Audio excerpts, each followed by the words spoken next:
the iron roots twine, I breathe the wild blood, the ancient design. The shapers of Asgard built towers of stone, but the dirt holds the claim of the marrow and bone. I feed the brood on the flesh of the dead. Soon the sky will be painted with a fog of red. Hear the pack align, hear the iron pine. The silver wheel will break, the mother's power wakes. Yarn with the ironwood and iron bar. Yarn with the Witches on a shadow throne. rise up the claws. Swallow the sun. The doom of usurpers has just begun. Now, Skull hunts the daylight, Hati hunts the moon. The cage of their order will shatter out soon. I cradle the hunter, I harbor the jaws that answer to nothing but older or lost. The winter is waking, the shadow line draws. No walls of the tyrants can hold back our claws. yarn with the Ironwood and iron bar. yarn with the Witches on her shadow throne. rise up the claws. Swallow the sun. Doom of usurpers has just begun. Now, Takala.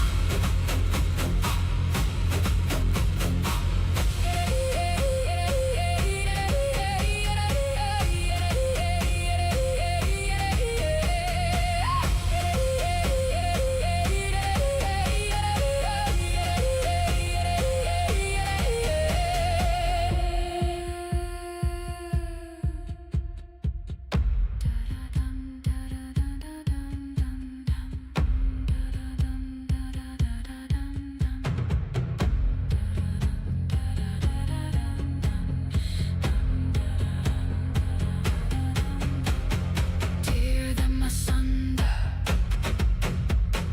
tear them asunder, tear them asunder, tear them asunder, tear them asunder.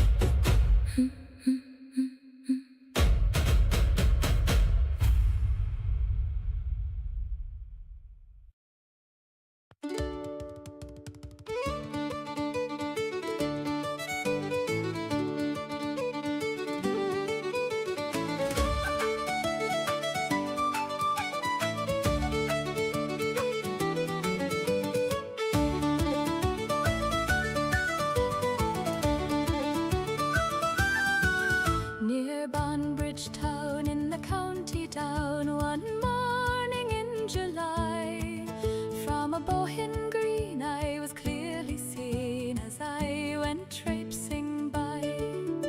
He stood quite still as if struck by a chill or a vision of ancient grace, and he gazed with a stare at my nut-brown hair till the blood rushed to his face. From Bantry Bay up to Derry Quay, and from Galway to Dublin town, no lad I have seen has a look so keen as I saw here in County Down.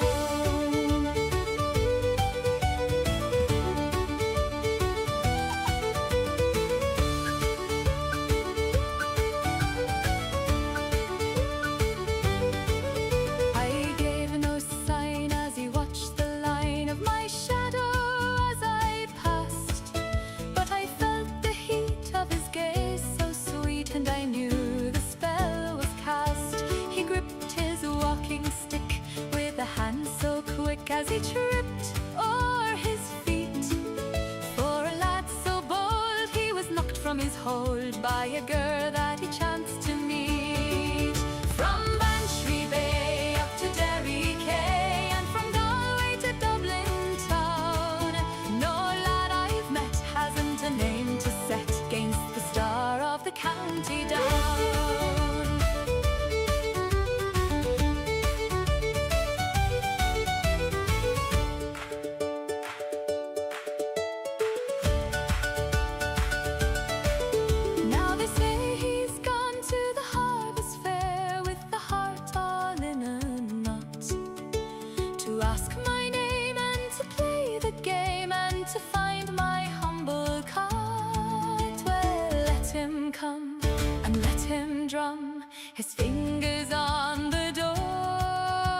he's half the wit, as he's got the grit, I might like him a wee bit more. From Bantry Bay up to Derry Quay, and from Galway to Dublin town, ne'er a lad I've sought has a heart so caught by the star of the county down.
Snow on the heather, smoke from the roofs. I stand on the ridgeline, breathing the proof. Sky like a pale bowl, frost in my hair, name on my tongue tip, thin in the air. I call across the pines, he's yellow, high and wild and wide.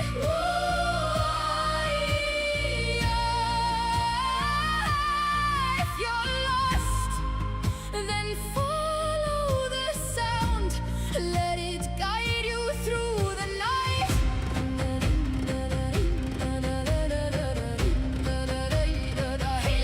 I call across the pines, he's yellow, bare feet on the ground.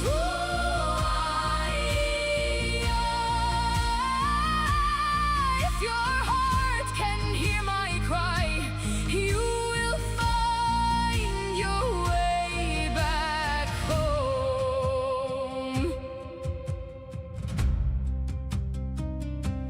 Tracks in the powder, turning and gone. Wind takes the branches, braids them in song.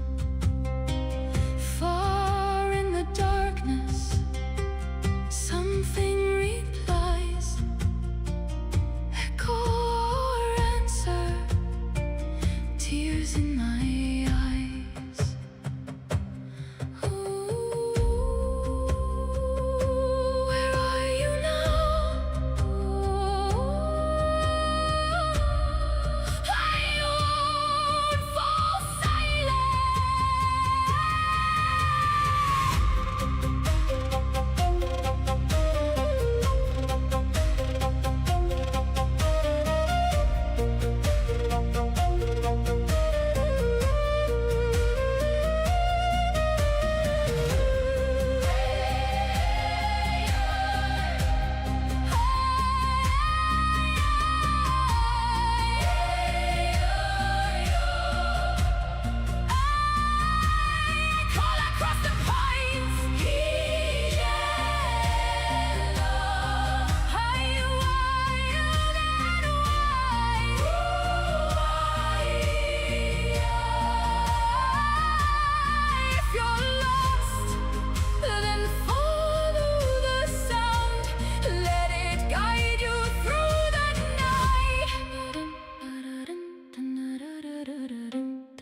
fair evening, my friends. Welcome back to another beautiful night in the tavern.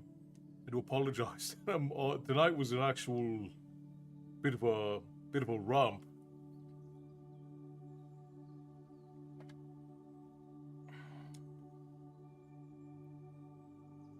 Coral Burnham. Is it Coral? I've never seen that name before, but hello, welcome in, my friend. Clifford, hello, welcome. Good and fair evening, my friends. It is so good to see you all. As I was getting everything set up, and I was running late because we're doing a series right now called the Stories World Cup, which I did not expect to do as well as it has. 90 stream streak, congratulations, Matty, that is exceptional. And Erin, thank you for 19 months of consistently tipping the Tavern Keeper. Your tips to the Tavern Keep are deeply appreciated, and because of that, I will eat more than bread crust this evening. Thank you kindly. But we're doing this Stories World Cup series right now, and I expected people would be sort of excited about it. But across the 4 stories that we've done, because initially I was going to do more. I was going to do the whole world, but then I realized that the World Cup was ending, so it probably wasn't going to be possible to. So we sort of narrowed it down to a few select ones. We are already at over 1,000 votes across everything. Over 1,000 votes across the 3 that have already come out. And we're probably going to be close to 1,500 by the time it's done, which is insane. Erin, hello, welcome in. I love the Black Dragon, and the Black Dragon loves you, my friend. I'm so glad that you could join us. All right, let's get a hello to everybody who's in. We have Rain, we have Bobby, we have Bear, we have Frostbeard, we have Milu, we have Molly Sue, we have Erin, we have Matty, and we have Sortok. I think that's everyone over on the Twitch portal. I think I helloed everyone. Then over on the Facebook portal, we have Erin, we have Clifford, and we have Coral. Welcome in, my friends. So very glad that you could join us for another beautiful night in the tavern. We are, of course, still in the midst of Eragon, and we are almost, we're getting quite close to the end here. We've maybe got, I would say we've probably got three more nights maybe in Allegasia before we have to pick another book. We have Mike and Mozart over on TikTok. Thank you for reminding me, Frost, because I'd completely forgotten our TikTok friend. Yeah, we've got Mike. Hello, Mike. Good to see you. Mozart. Good to see you, my friend. Got Mike and Mozart over on the TikTok portal. You have missed quite a bit, Rain. You have missed quite a bit.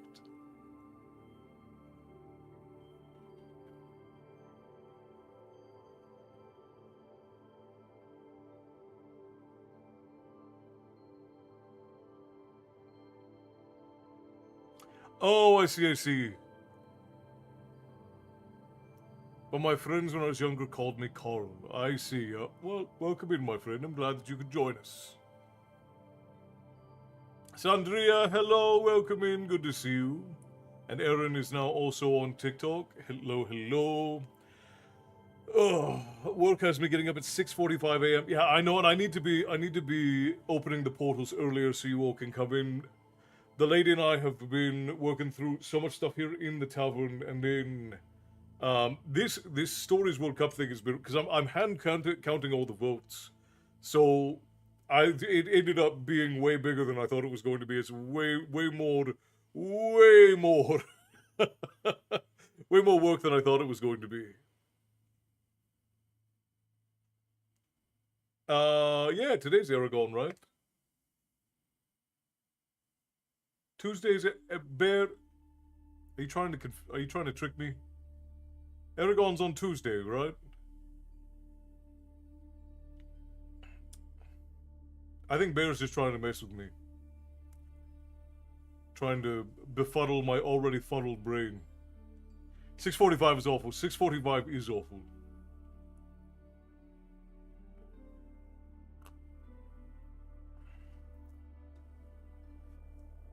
We're all a bit off currently due to the loss of our granny. I appreciate the love. And I'm sorry to hear about your grandmother, Aaron. It's such a sad thing when we lose, because you're always at least somewhat aware that your elders are going to be the first to go. But losing that root, that link to the past, is especially hard, especially when you're close to your grandparents, because then you have this overwhelming sense of lost. It's Eragon. If Eragon ain't Tuesday, this is going to be a big surprise, right? Crest of Flames, hello, my name is Byleth, and I have a question. Do you have any advice for my Frankenstein play adaptation that I'm writing? I am an up-and-coming playwright. It depends on what you're trying to accomplish. And I hope I said your name right. There are 4 books in the Eragon series, it's true, and you guys get to pick whether or not we carry on after this one. Generally speaking, when we do a series, we pretty much go through most of it. We went all through Harry Potter, we did all of the Lord of the Rings. Generally, we'll work our way through a series, but not always. So if after Eragon is done, we want to move on to Murtaugh, that'll be entirely up to you guys. But Byleth, it depends on what you are trying to accomplish. Esther, hello, good to see you. We are faring well. It is hot as the dickens out here, but we are doing our best to get through it. Howard, hello. John T, hello. Good to see you, my friend. Welcome in. Grab your seats. Get your drinks. We'll be starting story time here presently. If you are trying to accomplish something that is inspired by Frankenstein, and you have a specific modality that you're planning on utilizing, then what you want to do, so there are a couple of different ways that you can adapt a work, and we often say adaptation as a way of masking interpretation or inspiration, right? A lot of people will say, oh, this was an adaptation of this thing. Like we'll see adaptations of old folk tales into movies and television shows, or adaptations of books into movies or television shows, and they are not always. Please keep hydrated, keep cool, because doing my best to keep hydrated. Keeping cool is another matter, but definitely staying hydrated, Esther. I appreciate you. If you are adapting a story, generally what you're trying to do is be as faithful to the original as possible, while letting it sing within the strengths of the medium it's being adapted to. So, like, if you were to adapt Frankenstein, for instance, into a graphic novel, the graphic novel's strength is in emotional visuals, right? Being able to see the emotionality of the people in the story. So then in the visuals, you don't want to focus on action necessarily. You want to focus on having very, very emotionally evocative art that deals with the emotion of the story. However, if what you're saying is that you're going to be adapting Frankenstein, meaning you're making a play inspired by Frankenstein, or as your interpretation of Frankenstein, then the question is, well, what inspiration are you taking? Do you want your version of Frankenstein to bring forth the feeling or the note of monsters within us, right? Because the monster within is very much the point of Frankenstein. That's what Mary Shelley wrote about, was the monster within coming alive. Or are you trying to bring to mind the visual nature of that time period? It depends on what your goal is. So I get a folk who come in often and ask for my advice on writing.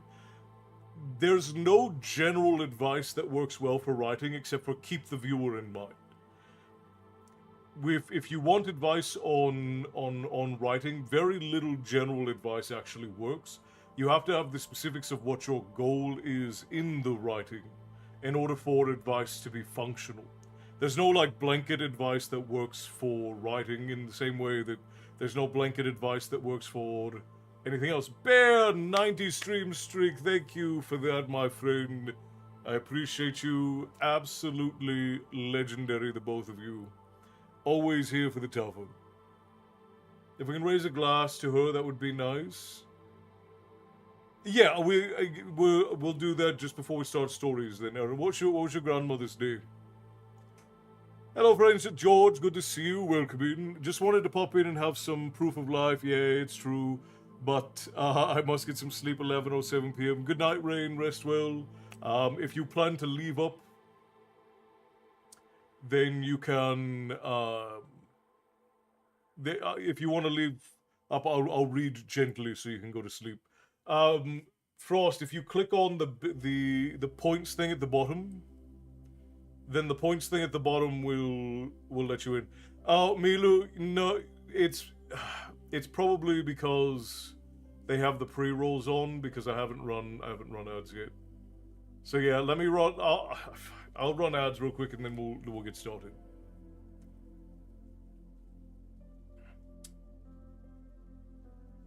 Milu, thank you for the 20 months. I appreciate you. Enjoy your mead of the Morning Star there. Thank you kindly. I appreciate the support, love. Good night, Rain. Good night, Dorinda. No. It's all right. It's all right, Aaron. I love whenever we have family members pass. I like to celebrate their life with you all, and it's wonderful for me that you all come in to do that. I actually made it to 29 so far. Hell yeah, Frost.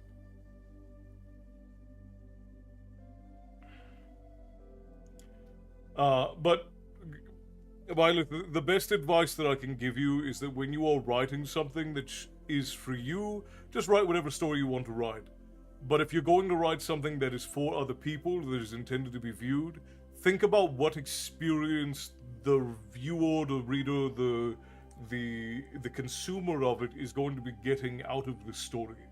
Because a lot of us like to write stories for ourselves, but you have to ask yourself, what experience do I want to convey through the writing? What is the story that I am trying to tell? And then go through that and see how well it works. I remember reading a graphic novel on the classic horror monster novels, Dr. Jekyll and Mr. Hyde, Frankenstein, at my local library. I can't remember its name. I'm gonna have to check it out again. Yeah, and generally a lot of classic horror, like a lot of the classic horror stuff is usually focused on the horror, which is understandable. Though Dr. Jekyll and Mr. Hyde is more of a thriller more so than horror. Frankenstein's definitely horror though.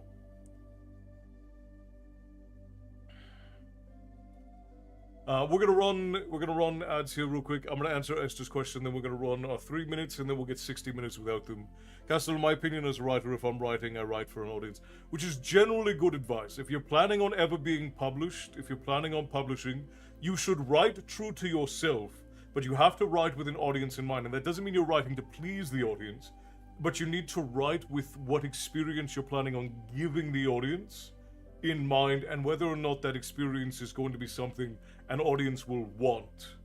Because a lot of people just write for themselves, they write stories about themselves or with self-inserts, and those stories don't do very well, but that's because they're centered on you, not centered on the people who are going to be reading the work. And it's a hard balance to strike, because if you write just to please people, you're going to please no one as well. If you write just to please yourself, you're probably going to please no one either. It's a difficult balance. That's why there aren't more really good and legendary writers out there, because writing is easy to do, but it's difficult to do well. Okay, we're going to run ads real quick and then we'll be right back. And that's only over on the Twitch portal. Everybody else is going to be fine. But there is there's a lot to be said about the way that writing affects the person who's reading. And when you are trying to write for somebody, you're trying to tell a story, it is an experience. You are trying to convey information, yes, but you also want people to be excited about the story. You want people to be engrossed in the story. A lot of writers, they're like, well, I really want people to feel like they're in my world. Well, that's a hell of a hard thing to do. It's difficult to be inside of the world of an author because that's inside their head. So you have to write with enough specificity that you are giving them a framework to build within, but you also have to be vague enough that they can impose themselves into the story. This is the one example that I like to give on this is the one criticism I have of Tolkien is that Tolkien is so ridiculously specific that a lot of times the descriptions of his cities and the descriptions of his landscapes kind of go by the wayside because people end up being lost. People end up losing the thread of what they're reading because there's so much for them to take in. So a lot of people couldn't really tell you what does Minas Tirith look like? What does the Shire look like? What does the Forest of Fangorn look like? What does Minas Orgith look like? Right? Like, what does Gondor look like? They probably couldn't tell you based on the book. They could tell you from the films, obviously, because there's a visual memory there. But they couldn't tell you what they look like based on the book unless you've read it many, many times, because there's so much detail that you get lost in the detail and it doesn't stick in your mind. You did not create anything. You just read a list of characteristics. That's my one criticism of Tolkien, is that when he's describing his architectures and his landscapes,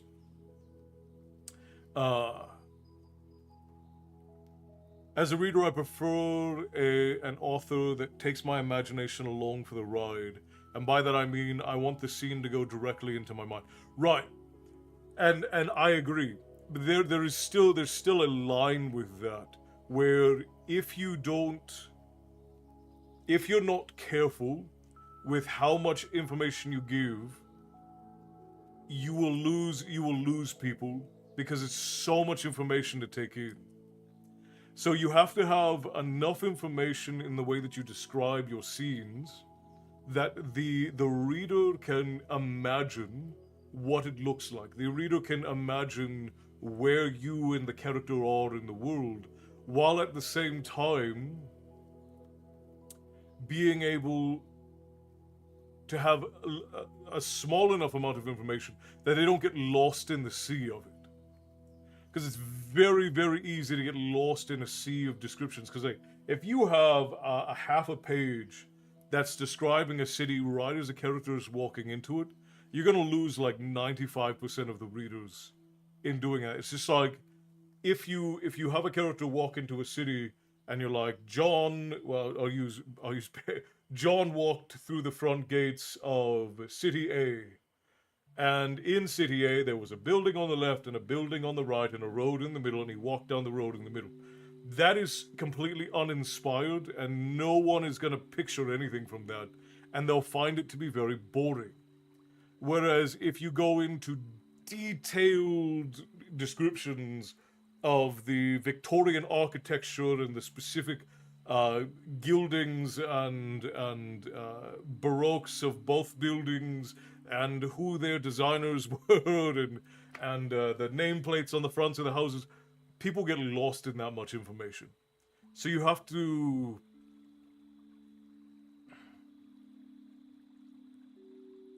I don't know why, but that got a line from a song stuck in my head. A what? HS, thank you for the rose. I appreciate you for that. Tips to the tavern keeper are always appreciated. What is it? Harold Skalder.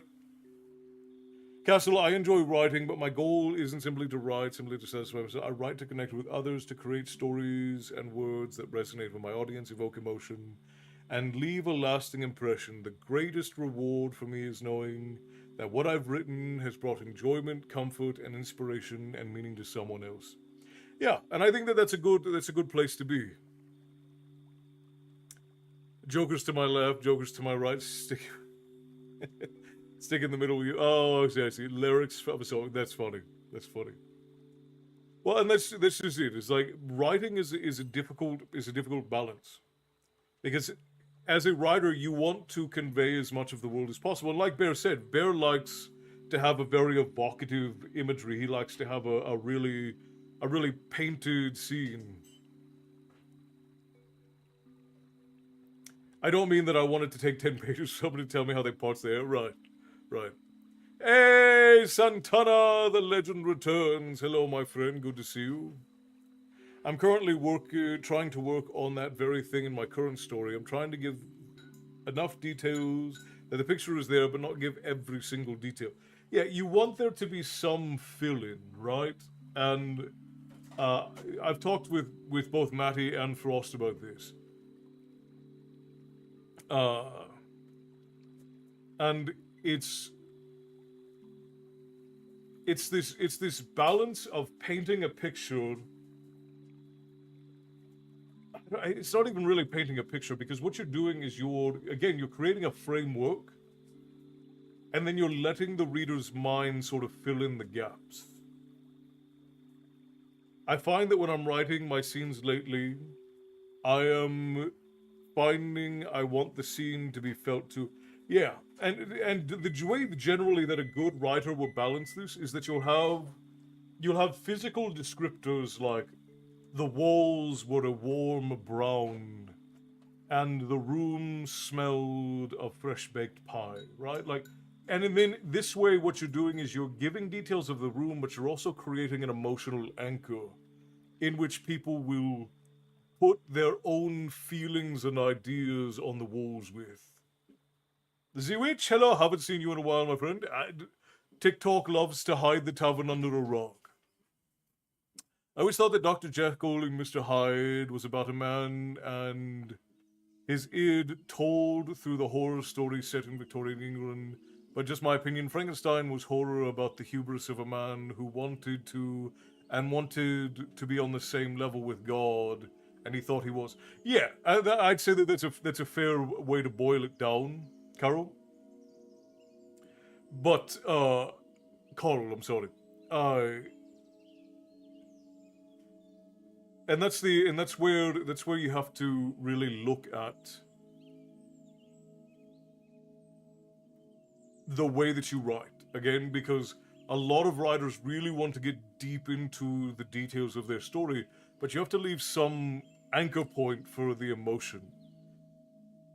What kind of pie? Right. So you would say the walls were a warm brown that brought to mind the soil just after the rain. And then the room itself smelled of fresh baked apple pie, with a sharpness of cinnamon floating in the air. Like even that is a bit too much detail, but when you give that kind of detail, it creates emotional anchors for people to then go and think like, oh well, I know what apple pie smells like, and I know what soil looks and smells like after the rain. So it creates this sort of like blending of notions, right? And it's interesting. Just wanted you to know I love the stories you bring so much joy. Well, thank you, Daniel. I appreciate you for that, my friend. Thank you for coming in. We are reading tonight. I'm just waffling a bit, but we are reading Eragon. We're most of the way through, probably about almost 4/5 of the way through the story. Apple is familiar, right? I think what I'm discovering how to do is to describe the protag when it's in first person. In the story, I'm switching to first person. I use the protag's mind as a mirror and had her adjust her clothes and stuff. Yeah.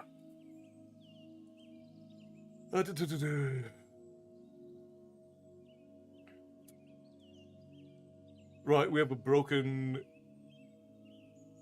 Right, and we have a dishwasher. Uncle Scooby, hello, my friend. We're doing well. Just working as per usual, getting as much done as is possible. Tavern is on Tuesday, Wednesday, and Sunday. Thank you, Erin. Yes, indeed. Oh, great. I love that story. Dram, hello. Welcome in. Good to see you. Okay, all right. Real quick before we start, I think we need to get reading. It is getting late. I don't want everybody to get a few things. Castle Santana has moved his family into the. Oh, exceptional! Congratulations, Santana. We missed you as well. I hope you and Pixie and the children are all doing great. Congratulations on getting moved into the new house. Glad to hear it. Juan Manuel Montoya Cruz, hello, mate. Greetings from Mexico. Welcome in, Juan. It's so very good to see you. I'm glad that you could join us through the Facebook portal. We're reading tonight. I read on Tuesdays and Thursdays to all. We are in Eragon this fine evening, but we will be, and we'll be getting started there very soon. They've more than doubled their living space. That is a blessing and a half, that is. Excellent. I look forward to seeing it. Scent is an important detail in a story. Well, you should be utilizing all of the five senses in your stories. If you are a writer, evoking things like sound, a lot of people will use sound because sound is a really common one. But a sense of touch, a sense of taste, a sense of smell, if you can manage to work these naturally into your writing, they will inherently create a much more in-depth story because people will then emotionally resonate with the scenes. Now, you still have to do it well. You can't just be like, John smelled Legos and touched pie, and he really loved the sound of 4th of July, and then expect everybody to just fall nostalgically in love with your story. It has to still work.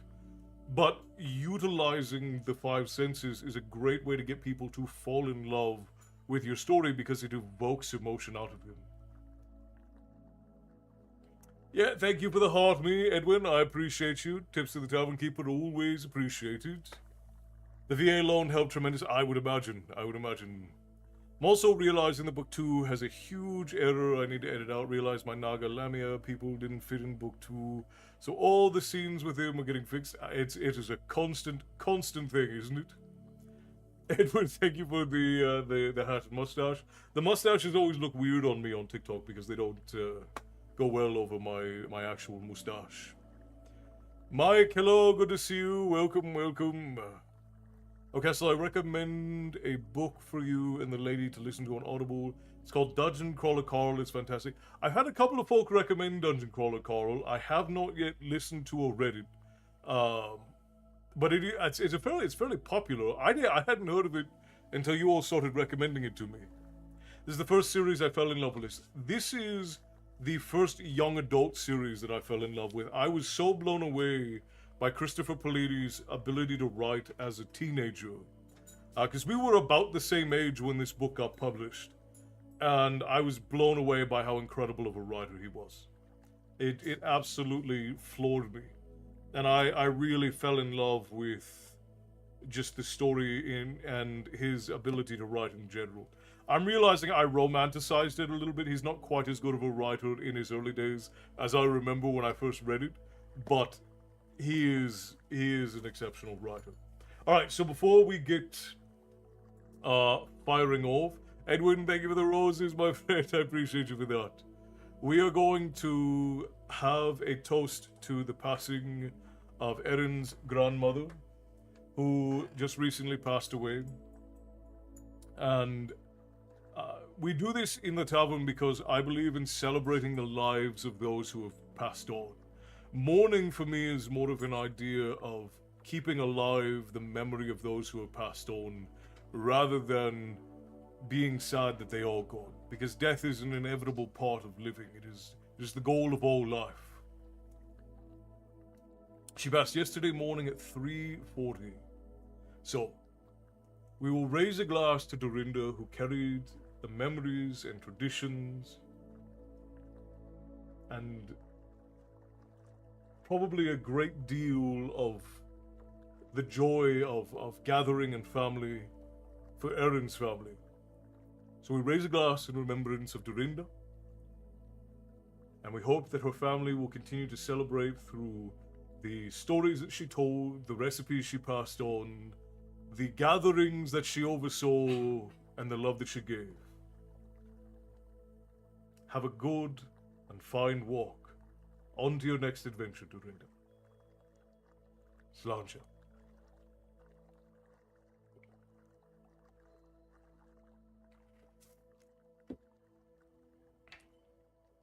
Yeah, Drum, I do agree. It was absolutely incredible.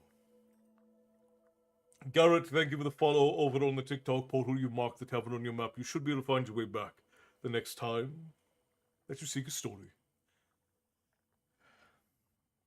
And then I believe Milu also bought a round for everybody. So a round from the bear for Erin's Gran and Frost to Erin's Gran, I think. Yeah. Oh, Bear did it? I'm so confused. Just another round, everybody. Of course, Erin. I appreciate you, and I'm glad that you have found such a home here that you feel comfortable celebrating your grand's life with us. Let's go to the ancestors who have gone before us. Who gave and have gone before us, I would say. Yes, indeed, John. Thank you kindly for that. Alright, friends, with that, let us begin the next chapter of our journey into Allegasia with Eragon. When we last left off, Eragon and Murtaugh were rushing towards the Varden, trying to escape a horde of gigantic Urgles who was chasing them through the Beor Mountains. And just before Murtaugh decided to turn and run, we find out that Murtaugh is the son of Morzan, the first and last of the Forsworn, the riders who betrayed the riders to serve the evil King Galbatorix. Well, Castle, I'll be listening in the background. Just arrived back, not sure what's happening, been busy. That's alright, Esther. We will, I will try to be as I'll try not to be too chaotic for everybody listening in the background. Okay, let us begin. The Horns of a Dilemma. Eragon was speechless. Disbelief roared through his mind as he tried to reject Murtaugh's words. The Forsworn never had any children, least of all Morzan. Morzan, the man who betrayed the riders to Galbatorix, and remained the king's favourite servant for the rest of his life. Could it be true? Saphira's own shock reached him a second later. She crashed through the trees and brush as she barreled from the river to his side. Fangs bared, tail raised threateningly. Be ready for anything, she warned. He may be able to use magic. You're his heir? Asked Eragon, surreptitiously reaching for Zadok. What could he want with me? Is he really working for the king? I didn't choose this, cried Murtaugh, anguish twisting his face. He ripped his clothes with a desperate air, tearing off his tunic and shirt to bare his torso. Look, he pleaded and turned his back to Eragon. Unsure, Eragon leaned forward, straining his eyes in the darkness.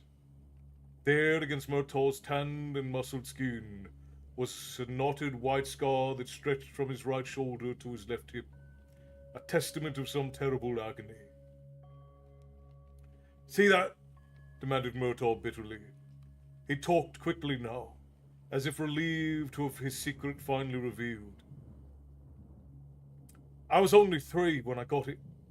During one of his many drunken rages, Morzan threw his sword at me as I ran by. My back was laid open by the very sword you now carry, and the only thing I expected to receive is an inheritance, until Brom stole it from my father's corpse. I was lucky, I suppose. There was a healer nearby who kept me from dying. You must understand, I don't love the Empire or the King. I have no allegiance to them, nor do I mean you harm. His pleas were almost frantic. Eragon uneasily lifted his hand from Zorok's pommel.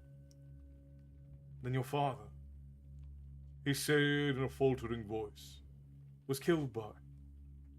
Yes, Brom, said Murtaugh. He pulled his tunic back on with a detached air. A horn rang out behind them, prompting Eragon to cry. Come, run with me. Murtaugh shook the horse's reins and forced them into a tired trot. Eyes fixed straight ahead while Arya bounced limply in Snowfire's saddle.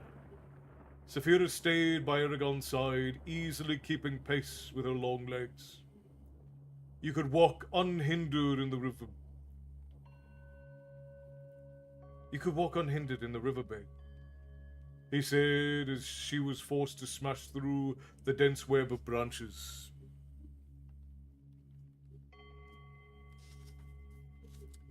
I will not leave you with him. Eragon was glad for her protection. Morzan's son, he said between strides. Your tale is hard to believe. I don't know you're not lying. Why would I lie? You could be.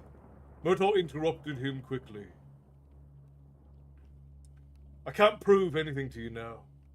Keep your doubts until we reach the Varden. They'll recognize me quickly enough.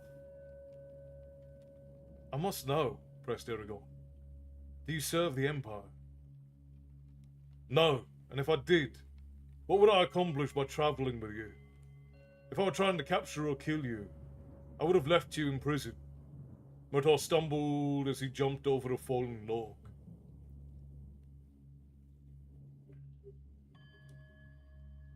You could be leading the Urgles to the Varden. Then, said Murtaugh shortly, why am I still with you? I know where the Varden are now.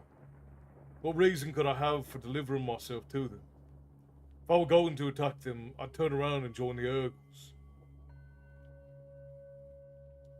Maybe you're an assassin, stated Eragon flatly. Maybe. You can't really know, can you? Saphira, Eragon asked simply. Her tail swished over his head. If he wanted to harm you, he could have done it long ago. A branch whipped Eragon's neck, causing a line of blood to appear on his skin. The waterfall was growing louder.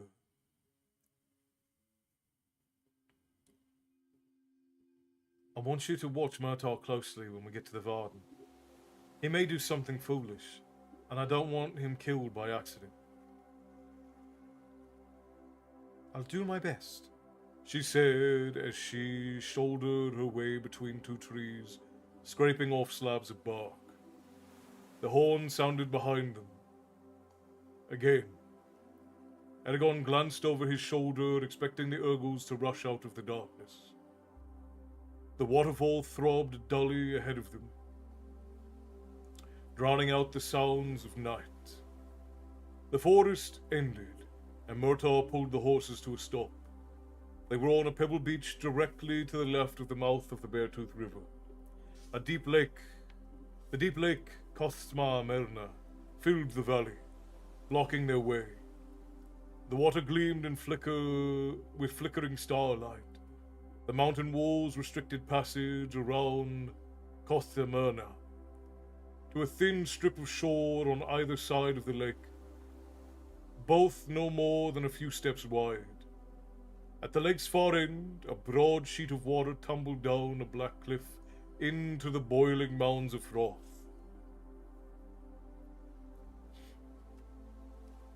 Do we go to the falls?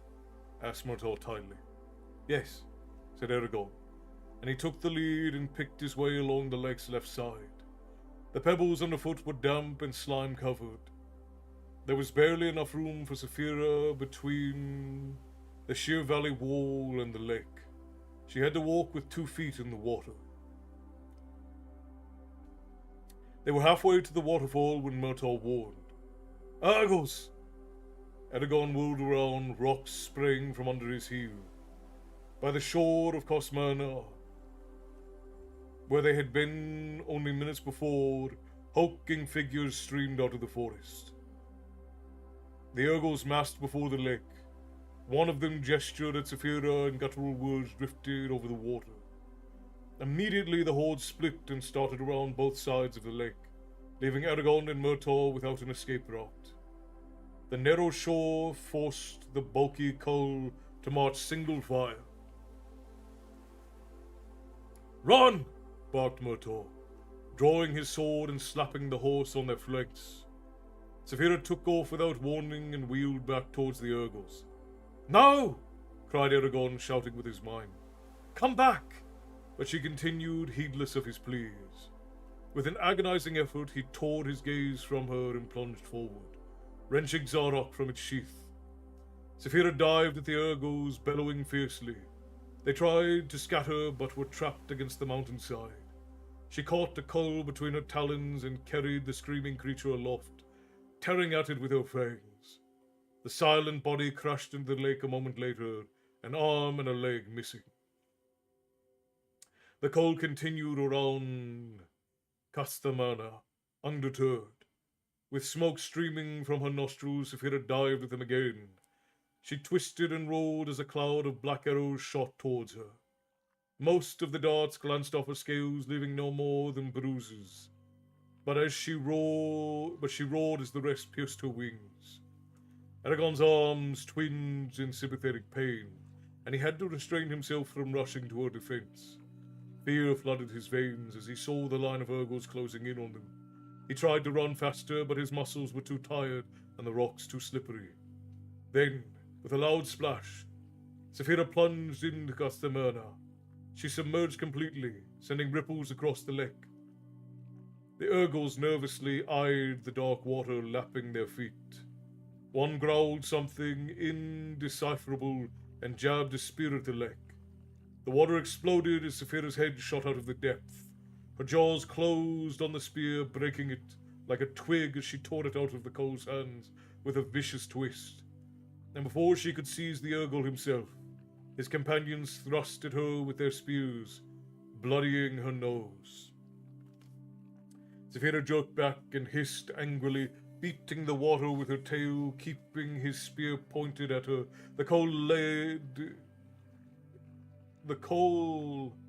The lead Cull tried to edge past, but halted when she snapped at his legs. The string of Ergos was forced to stop as she held him at bay. Meanwhile, the Cull on the other side of the lake still hurried towards the falls. "Trap them," she told Eragon tersely. "Hurry, I cannot hold them long." The archers on the shores were already taking aim at her. Eragon concentrated on going faster, but a rock gave under his boot and he pitched forward. Murtaugh's strong arm kept him on his feet, and clasping each other's forearms, they urged the horses forward with shouts. They were almost to the waterfall. The noise was overwhelming like an avalanche. A white wall of water gushed down the cliff, pounding the rocks below with a fury that sent mist spraying through the air to run down their faces. 4 yards from the thunderous curtain, the beach widened, giving them room to maneuver.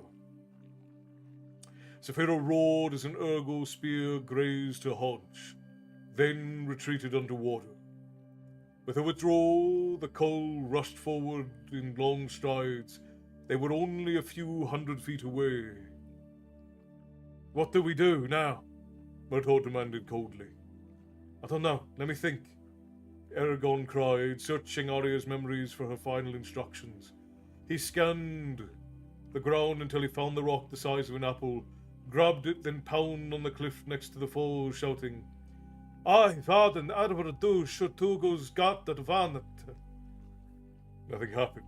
He tried again, shouting louder than before, but only succeeded in bruising his hands. He turned in despair to Murtaugh. "We're trapped." His words were cut off as Saphira leapt out of the lake, dousing them in icy water. She landed on the beach and crouched ready to fight. The horses backpedaled wildly, trying to bolt. Eragon reached out with his mind to steady them. Behind you! Cried Saphira. He turned and glimpsed the lead Ergo running at him, heavy spear raised. Up close a Cole was as tall as a small giant, with legs and arms thick as a mini tree. Murtaugh drew back his arm and threw his sword with incredible speed. The long weapon revolved once, then struck the Cole point first in the chest, with a dull crunch. The huge Ergo toppled to the ground, and with a strangled gurgle, before another Cole could attack, Murtaugh dashed forward and yanked his sword out of the body. Eragon raised his palm, shouting, Jera, Therf, Caliphs! Sharp cracks resounded on the cliff. 20 of the charging Ergos fell into Kothsmerna. Howling and clutching their legs, where shards of bones protruded. Without breaking stride, the rest of the Ergos advanced over their fallen companions. Eragon struggled against his weariness, putting a hand on Saphira for support. A flight of arrows impossible to see in the darkness brushed past them and clattered against the cliff. Eragon and Murtaugh ducked, covering their heads, and with a small growl, Saphira jumped over them so that her armored sides shielded them and the horses. A chorus of clinks sounded as the second volley of arrows bounced off her scales. What now? Shouted Murtaugh. There was still no opening in the cliff. We can't stay here. Eragon heard Saphira snarl as an arrow caught the edge of her wing, tearing the thin membrane. He looked around wildly, trying to understand why Arya's instructions had not worked. I don't know. This is where we're supposed to be. Why don't you ask the elf to make sure? Demanded Murtaugh. He dropped his sword, snatched his bow from Tornak's saddlebag, and with a swift motion loosed an arrow between the spikes of Saphira's neck. A moment later, an Ergo toppled into the water. Now, she's barely alive. How's she going to find the energy to say anything? I don't know, shouted Murtaugh. But you better think of something or else we can't... Something, because we can't stave off an entire army. Eragon, growled Saphira urgently. What? We're on the wrong side of the lake. I've seen Arya's memories. Through you. I just realized this isn't the right place. She tucked her head against her breast as another flight of arrows sped toward them. Her tail flicked in pain as they struck her. I can't keep this up. They're tearing me to pieces. Eragon slammed Zorak back into its sheath and exclaimed,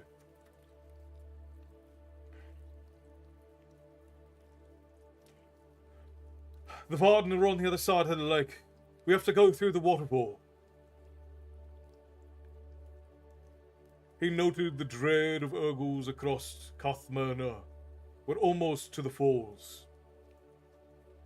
Murtaugh's eyes shot toward the violent deluge blocking their way.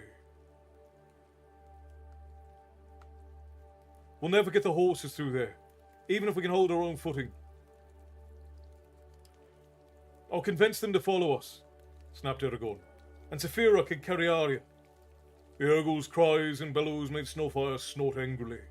The elf lolled on his back, oblivious to the danger. Murtaugh shrugged. Better than being hacked to death. He swiftly cut Arya loose from Snowfire's saddle, and Eragon caught the elf as she slid to the ground. I'm ready, said Saphira, rising into a half-crouch. The approaching Urgles hesitated, unsure of her intentions. Now! Cried Eragon. He and Murtaugh heaved Arya onto Saphira, then secured her legs into the saddle straps. The second they were finished, Saphira swept up her wings and soared over the lake. The Urgles behind her howled as they saw her escaping, arrows clattering off her belly. The coal on the other side of the shore redoubled their pace, so as to attain the waterfall before she landed. Eragon reached out with his mind to force himself into the frightened thoughts of the horses. Using the ancient language, he told them that unless they swam through the waterfall, they would be killed and eaten by the Urgles. Though they did not understand everything he said, the meaning of the words was unmistakable. Snowfire and Tornak tossed their heads and dashed into the thundering downpour, whinnying as they struck struck their backs. They floundered, struggling to stay above the water.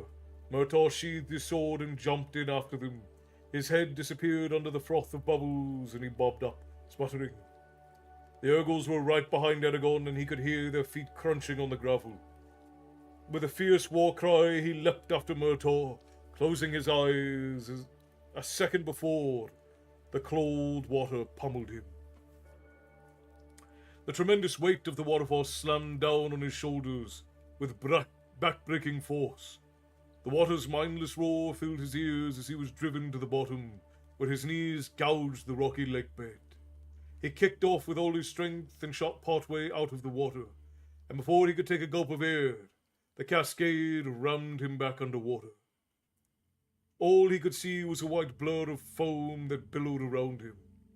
He frantically tried to resurface and relieve his burning lungs, but he only rose a few feet before the deluge halted his ascent. He panicked, thrashing his arms and legs, fighting the water. Weighed down by Zorok and his drenched clothes, he sank back to the lake bed, unable to speak the ancient words that could save him. Suddenly, a strong hand grasped the back of his tunic and dragged him through the water. His rescuer sliced through the lake with quick, short strokes.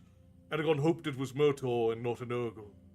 They surfaced and stumbled onto the pebbled beach, and Eragon was trembling violently. His entire body shivered in bursts. Sounds of combat erupted to his right, and he whirled toward them, expecting an Urgle attack. The monster on the opposite shore, where it stood only moments before, fell beneath the withering hail of arrows from crevasses that pockmarked the cliffs. Scores of Urgles already floated belly up in the water, riddled with shafts.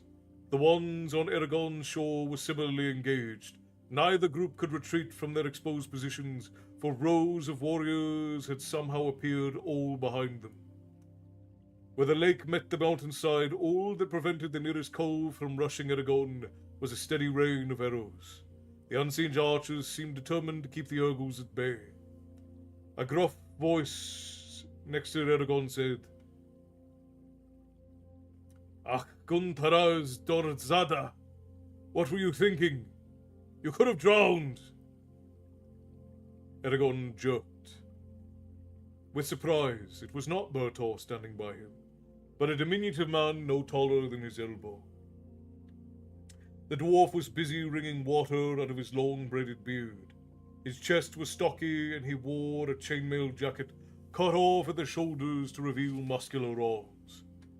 A war axe hung from the wide leather belt strapped around his waist, an iron-bound oxhide cap bearing the symbol of a hammer surrounded by 12 saws sat firmly on his head.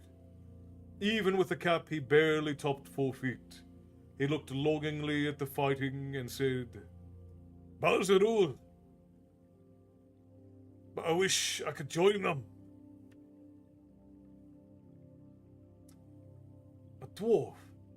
Eragon drew Zorok and looked for Saphira and Murtaugh. 2 12-foot thick stone doors had opened in the cliff, revealing a broad tunnel nearly 30 feet tall that burrowed its way into the mysterious depths of the mountain. A line of flameless lamps filled the passageway, with a pale sapphire light that spilled out onto the lake. Saphira and Murtaugh stood before the tunnel, surrounded by a grim mixture of men and dwarves. At Murtaugh's elbow was a bald, beardless man, dressed in purple and gold robes. He was taller than all the other humans, and he was holding a dagger to Murtaugh's throat. Eragon reached for his power, but the robed man said in a sharp, dangerous voice, "Stop! If you use magic, I'll kill you. I won't know if you're drawing upon it. You can't hide anything from me." Eragon tried to speak, but the man snarled and pressed the dagger harder against Murtaugh's throat. "None of that. If you say or do anything I don't tell you to, he will die. Now everyone, inside!" He backed through the tunnel, pulling Murtaugh with him, and keeping his eyes on Eragon. "Saphira, what should I do?" Eragon asked quickly as the men and dwarves followed Murtaugh's captor, leading the horses along with him. "Go along with them," she counseled, "and hope that we live." She entered the tunnel herself, eliciting nervous glances from those around her. Reluctantly, Eragon followed her, aware of the warrior's eyes that were upon him. His rescuer, the dwarf, walked alongside him with a hand on a haft of his war axe.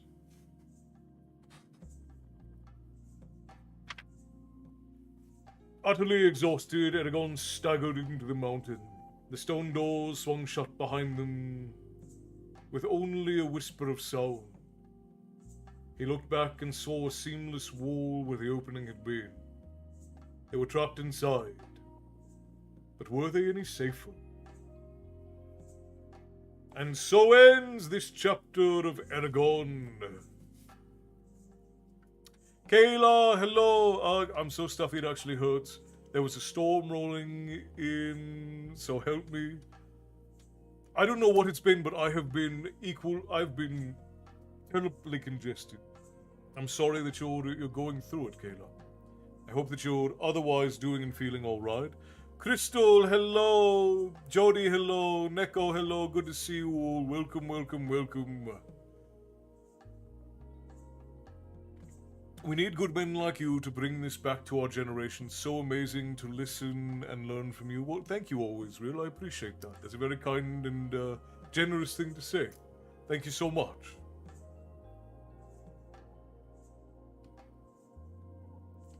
Alright, doesn't look like I missed too much, and we should have plenty of time left.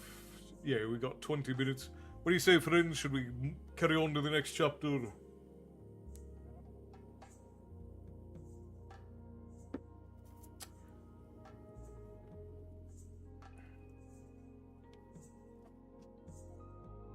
Because now we're finally to the Varden, so now we get some answers. And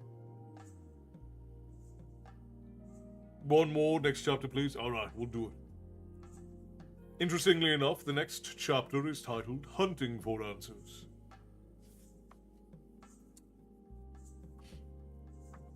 Yeah, the next chapter is about 15 pages. I think we can do that before it gets too late. Let's see. I think we'll get 2 more chapters tonight. How's that sound, friends? I think we can get 2 more chapters, because 2 more chapters would be just about 20 pages. I think we could probably do that. Let's get scooting then. Okay. Refill my tankard here.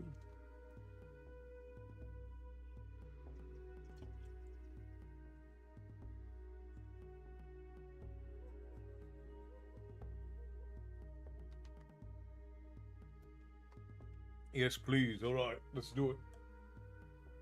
Because the next chapter is about 15 pages, and then the chapter after that is only about 7. So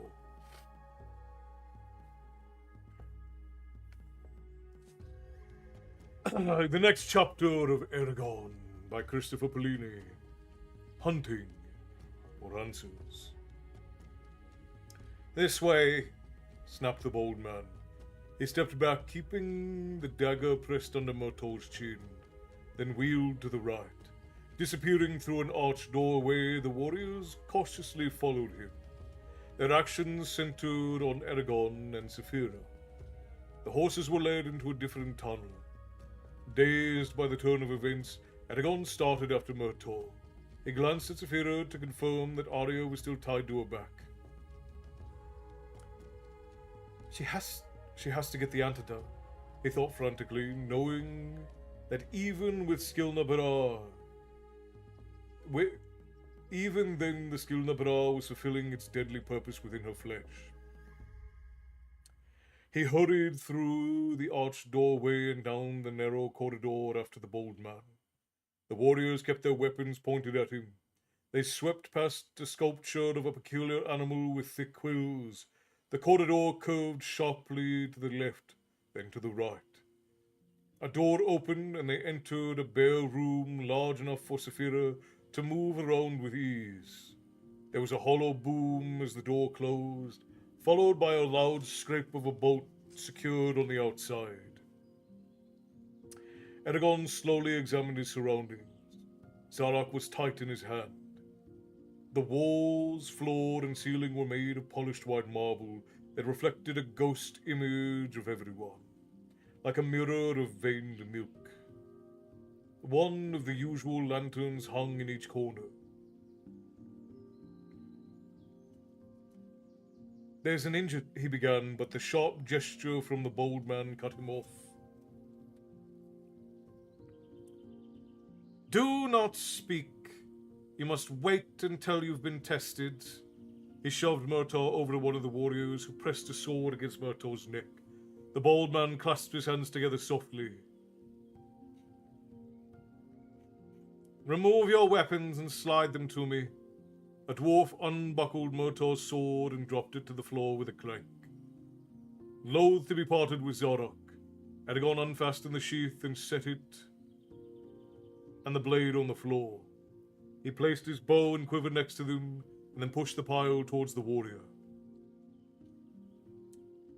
"Now, step away from your dragon and slowly approach me," commanded the bold man. Puzzled, Eragon moved forward. When they were a yard apart, the man said, "Stop there. Now remove the defenses around your mind and prepare to let me inspect your thoughts and memories. If you try to hide anything from me, I will take what I want by force, which would drive you mad. If you don't submit, your companion will be killed." "Why?" asked Eragon aghast. "To be sure you aren't in Galbatorix's service, and to understand why hundreds of Urgos are banging on our front door," growled the bold man. His close-set eyes shifted from point to point with cunning speed.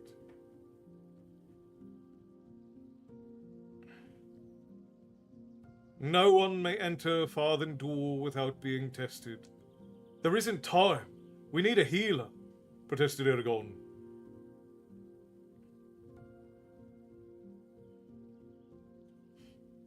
"Until you are examined, your words are meaningless." "But she's dying," retorted Eragon angrily, pointing to Arya. They were in a precarious position, but he would let nothing else happen until Arya was cared for.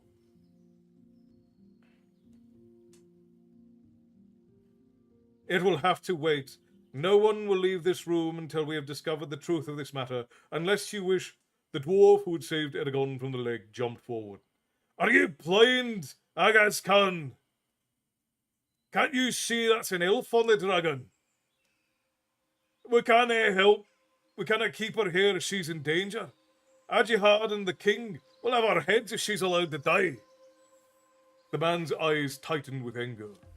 After a moment, he relaxed and said, "Of course, Auric. We wouldn't want that to happen." He snapped his fingers and pointed at Arya.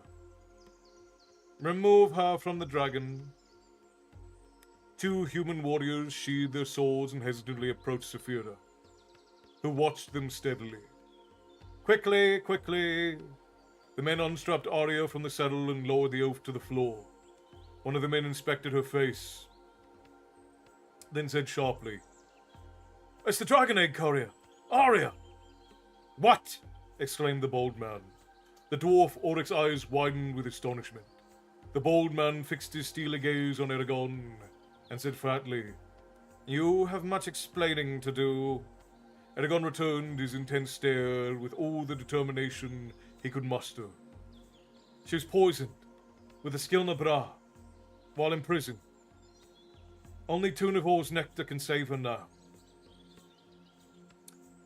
The bold man's face became inscrutable.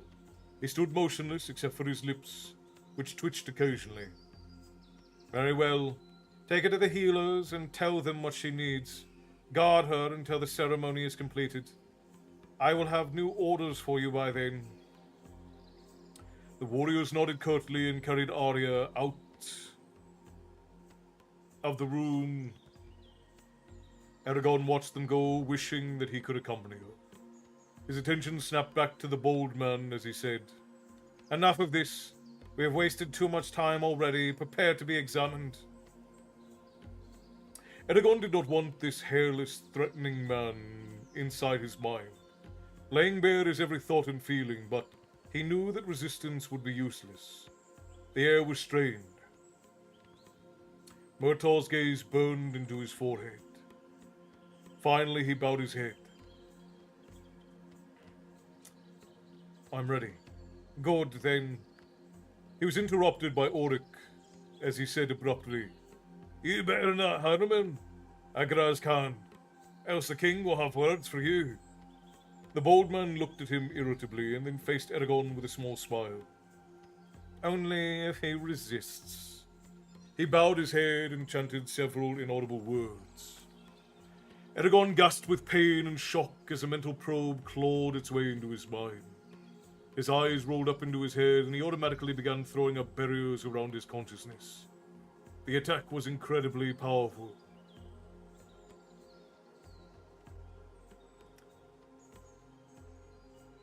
Do not do that, cried Zafira, her thoughts joined his, filling him with strength. You're putting Murtaugh at risk. Eragon faltered, gritted his teeth, and then forced himself to remove his shielding, exposing himself to the ravening probe. Disappointment emanated from the bold man, his battering intensified. The force coming from his mind felt decayed and unwholesome. There was something profoundly wrong about it. He wants me to fart him, cried Eragon as a fresh wave of pain racked him. A second later it subsided, only to be replaced by another. Zafira did her best to suppress it, but even she could not block it entirely.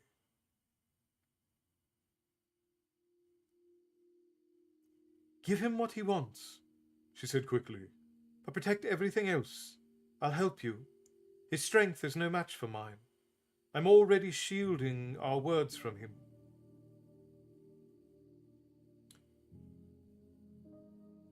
Then why does it still hurt? The pain comes from you. Eragon winced as the probe dug in further, hunting for information like a nail being driven through his skull. The bold man roughly seized his childhood memories and began sifting through them. He doesn't need those. Get him out of there, growled Eragon angrily. I can't, not without endangering you, said Zafira. I can conceal things from his view, but it must be done before he reaches them. Think quickly. Tell me what you want hidden. Eragon tried to concentrate through the pain. He raced through his memories, starting with when he'd found Zafira's egg. He hid the sections of his discussions with Brome, including all the ancient words he'd been taught. Their travels to the Palancar, Gazuak, and Darit, Tairm. He left mostly untouched, but he had Zafira conceal everything he remembered about Angela's fortune-telling and Solenbaum. He skipped from their burglary of Tairm to Brome's death, to his imprisonment at Gilead, and lastly Murtaugh's revelation of his true identity. Eragon wanted to hide that as well, but Zafira balked. The Varden have a right to know who they shelter under their roof, especially if it is a son of the Forsworn. Just do it, he said tightly, fighting another wave of agony.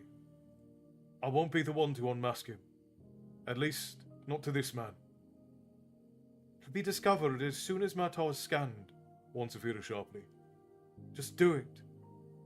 With the most important information hidden, there was nothing else for Eragon to do but wait for the bold man to finish his inspection. It was like sitting still while his fingernails were extracted with rusty tongs. His entire body was rigid, jaw locked tightly, heat radiated from his skin, and a line of sweat rolled down his neck. He was acutely aware of each second as his long minutes crept by. The bold man wound through his experiences sluggishly like a thorny vine, pushing its way toward the sunlight.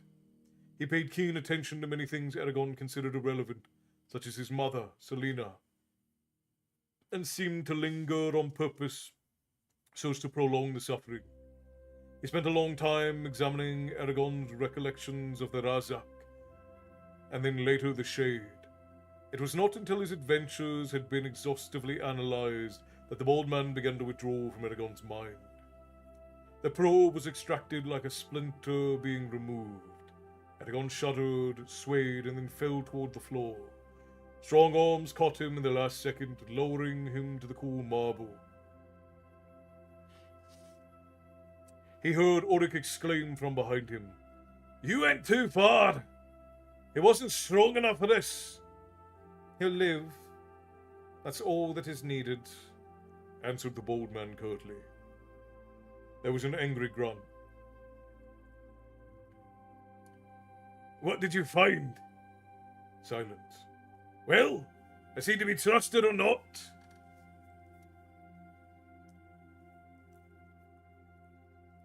The words came reluctantly.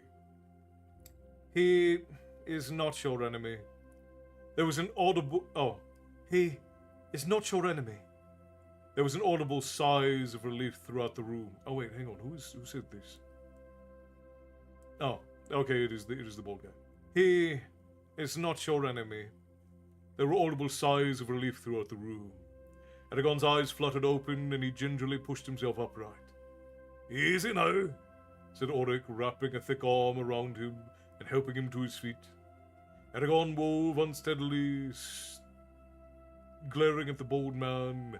A low growl rumbled in Saphira's throat. The bold man ignored them and turned now to Murtaugh, who was still being held at sword point. "It is your turn now." Murtaugh stiffened and shook his head. The sword cut his neck slightly. Blood dripped down his skin. "No."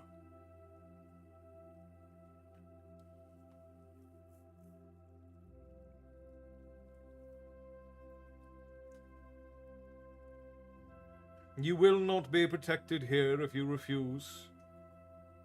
"Eragon has been declared trustworthy, so you cannot threaten to kill him to influence me.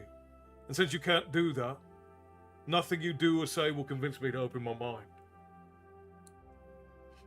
Sneering, the bold man cocked what would have been an eyebrow if he had any. "And what of your own life? I can still threaten that."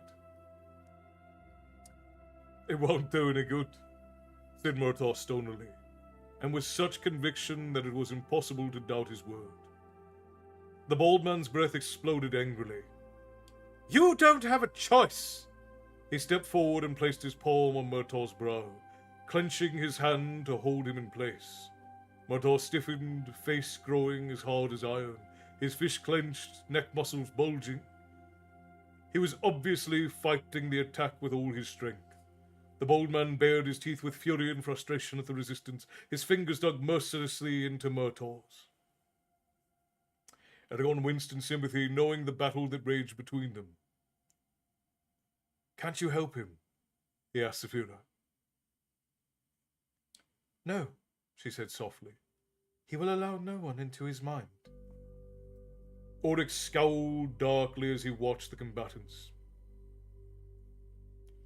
"Elf cannons all in the room," he muttered, and then leapt forward and cried, "That's enough!" He grabbed the bold man's arm and tore him away from Murtaugh, with strength disproportional to his size.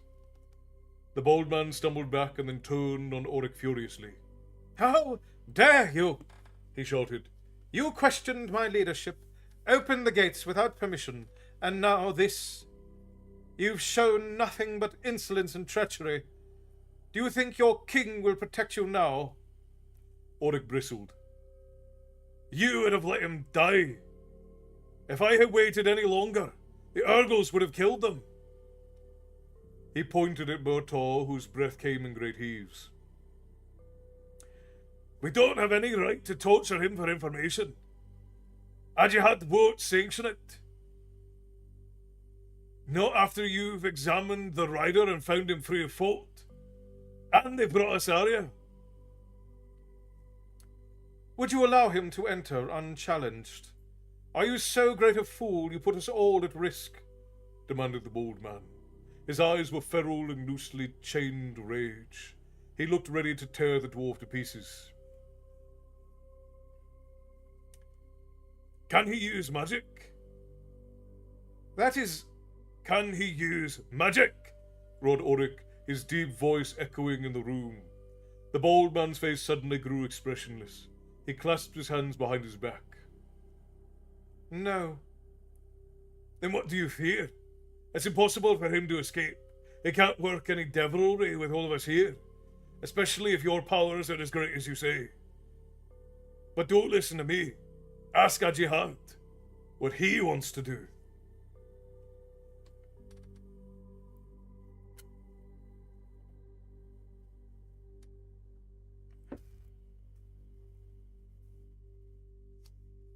The bald man stared at Oryx for a moment, his face indecipherable. Then he looked at the ceiling and closed his eyes. A peculiar stiffness set into his shoulders while his lips moved soundlessly. An intense frown wrinkled the pale skin above his eyes, and his fingers clenched, as if they were throttling an invisible enemy. For several minutes he stood thus, wrapped in silent communication. When his eyes opened, he ignored Oryx and snapped at the warriors. "Leave, now!" As they filed through the doorway, he addressed Eragon coldly. "Because I was unable to complete my examination, you and your friend will remain here for the night. He will be killed if he attempts to leave." With those words, he turned on his heel and stalked out of the room, pale scalp gleaming in the lantern light. "Thank you," whispered Eragon to Oryx. The dwarf grunted. "I'll make sure some food is brought." He muttered a string of words under his breath, then left, shaking his head. The bolt was secured once again on the outside of the door. Eragon sat, feeling strangely dreamy from the day's excitement and their forced march. His eyelids were heavy. Saphira settled next to him. "We must be careful. It seems we may have as many enemies here as we did in the Empire." He nodded, too tired to talk. Murtaugh's eyes glazed and empty. He leaned against the far wall and slid to the shiny floor. He held his sleeve against the cut on his neck to stop the bleeding. "Are you all right?" asked Eragon. Murtaugh nodded jerkily. "Did he get anything from you?" "No." "How were you able to keep him out? He's so strong." I've been trained well." There was a bitter note to his voice. Silence enshrouded them. Eragon's gaze drifted to one of the lanterns hanging in the corner. His thoughts meandered until he abruptly said, "I didn't let them know who you are." Murtaugh looked relieved. He bowed his head. "Thank you for not betraying me."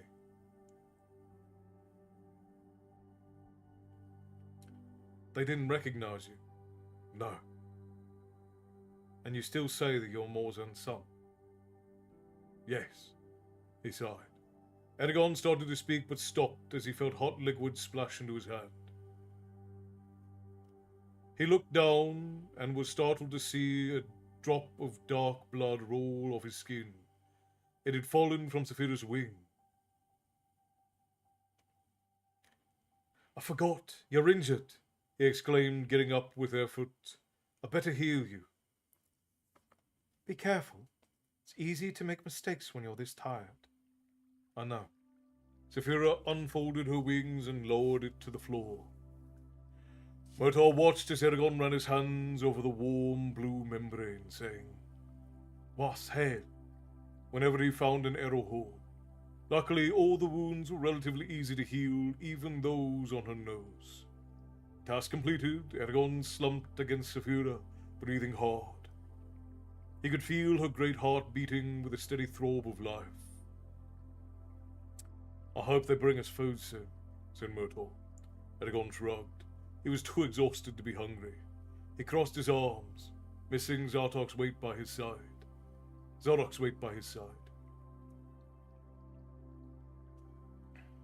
"Why are you here?" "Why are you here? What? If you really are Morzan's son, Galbatorix wouldn't let you wander around Alagasia freely. How is it you managed to find the Razak by yourself? Why is it I've never heard of any of the Forsworn having children? And what are you doing here?" His voice rose to a near shout at the end. Murtaugh ran his hands over his face. "It's a long story." "We're not going anywhere," rebutted Eragon. It's too late to talk. There probably won't be any time for it tomorrow. Murtaugh wrapped his arms around his legs and rested his chin on his knees, rocking back and forth as he stared at the floor. It's not a... He said, then interrupted himself. I don't want to stop, so make yourself comfortable. My story will take a while. Eragon shifted against Saphira's side, nodded, and Saphira watched both of them intently. So this is one of those things that makes it clear that, we got ads starting soon. Oh. Let's go ahead and run the ads real quick before we get started with Murtaugh's story. Because I did want to bring this up. This is one of the things that makes it evident. So for everyone who's over on the Twitch portal, we're going to have 3 minutes of ads, and then they'll give us 60 minutes without them. I do apologize, but it's what the platform makes us do. So if you're willing to sit through them, we'd appreciate it. We'll see you in 3 minutes, and we'll be right back into the story. So this is one of those things that makes it very clear that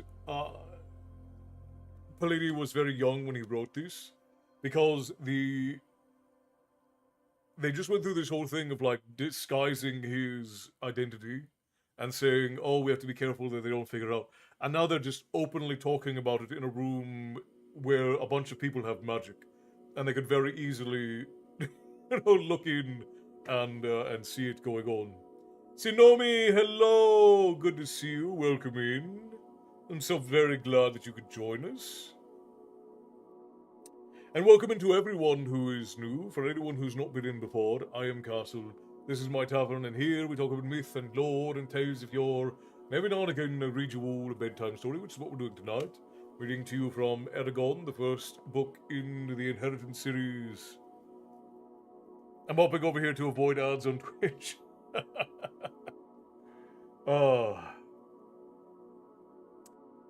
But yeah, they're just openly talking about Murtaugh's whole life story in the middle of this room in an enemy stronghold. And that's one of those little inconsistencies. And I don't remember if this actually ends up getting them caught or not. But I don't think that it does. And so that makes it, it's one of those little inconsistencies that showed that he was so young when he wrote it.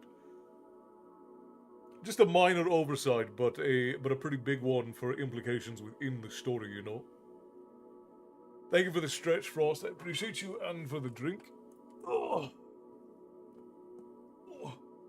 Got popcorn in my spine.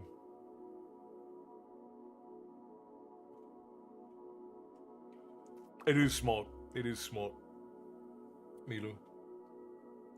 Avoid the ad hell over on Twitch. And Twitch has the worst ads too. For some reason, every ad I've ever gotten on Twitch is not only irrelevant to me, but also usually just a really weird ad in general. So, perhaps somebody can talk to Twitch's ad department and figure out what's wrong.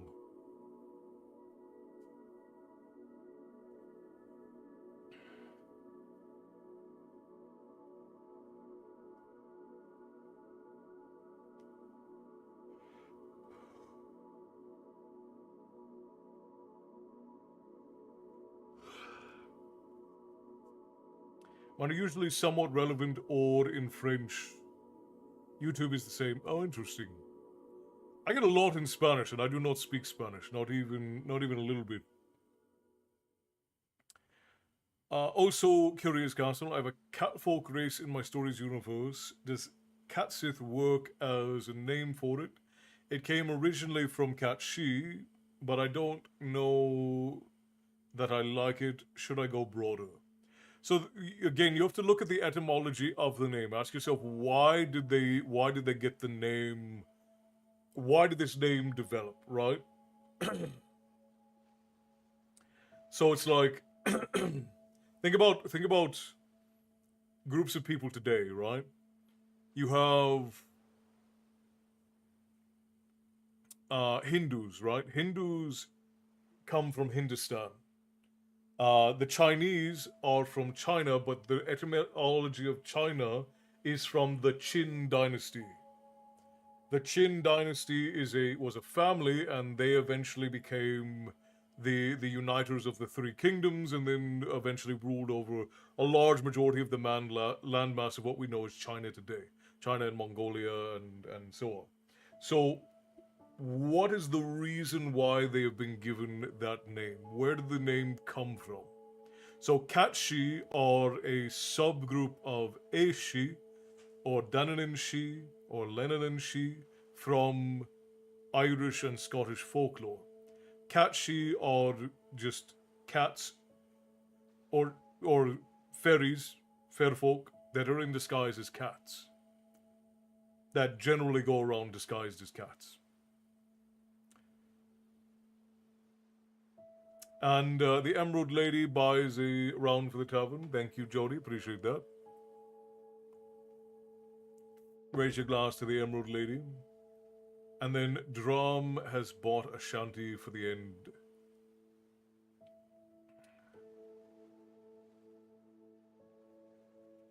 Keep that up so I remember. I don't have anything here. Somebody cashed in a tiny sip. I don't have anything to take a tiny sip with, so I'll just get some water out of my tanker and take a tiny sip with that. Sláinte. I do already some Spanish. I just started learning Dutch because why not? Well, yeah, there you go. Would the second Qin dynasty be considered the double Qin?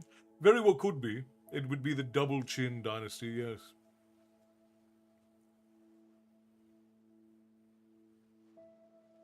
Yeah, if you want something to make sense in your world language, and again, I've said this to you all the time, Maddie, most authors don't do this. Most authors will just pick a name they think is cool, and they'll go with it.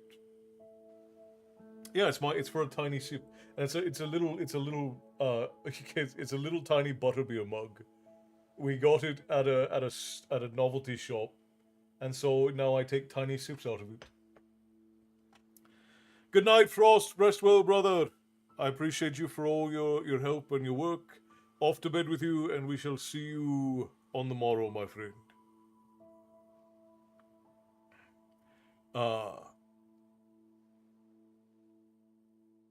I've been experimenting with Gato, but that gets even cheated. I don't like it. Yeah, so if you want something like that, I would go Latin, because Latin tends to flow a little bit better, right? Or even if you wanted to do something like really linguistically clever, Neko Niji popping up made me think of this because Neko is a form of cat in Japan, so you could have something like the Nekoria or something, right? With Neko being the cat preposition there, and then going into it. I speak and can read and write in 5 languages, and I know American Sign Language. Kind of a nerd that way. We love us a language nerd around here. When I was much younger, I was much more into different languages than I am as an older person, because I spend a lot of my time now working. But I've always had a deep-seated love for languages. And when I was younger, I was semi-fluent in German, Norwegian, Guelga, and English. And I did know a little bit of American Sign Language too. I was taking that in university. But I couldn't even hold a conversation in any of those now. Rainbow Cat for the win. Right. So what I would say is either go with the Latin or pick like a really vague language that covers cat. Right? A lot of your stuff is based off of Greek. So the Latin or the Greek is what is cat in Greek?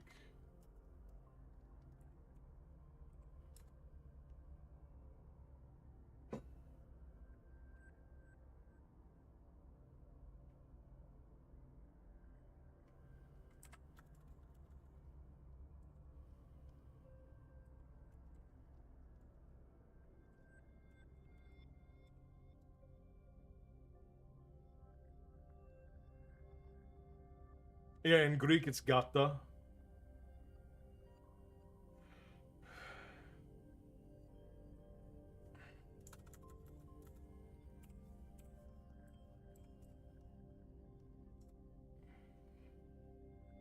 In Latin it is felis. Yeah, in Greek it is gata. In Latin it is felis. So you could do like felisar, right? The felisar people, if they're, because then you're using the Latin root of cat, of feline. I can hold magic to decent conversations in slow French, simple Spanish conversations, simple ASL conversations. Actually had one the other day, and well, I can ask for a sandwich in Dutch and tell you I'm a woman. Well, it's off to a start. It's off to a start. I think I'm going to give up typing soon. My autocorrect is on a tangent tonight. That's all right. I'm understanding. I'm 55. Are you really, Carl? That's interesting. I'm always surprised to find like we have a lot of folk who are like 50 plus years old who are tavern regulars, and then a lot of folk who are like 30 and under.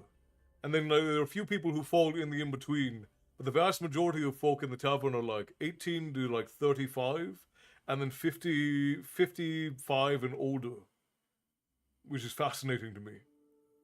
Like we just don't really hit that.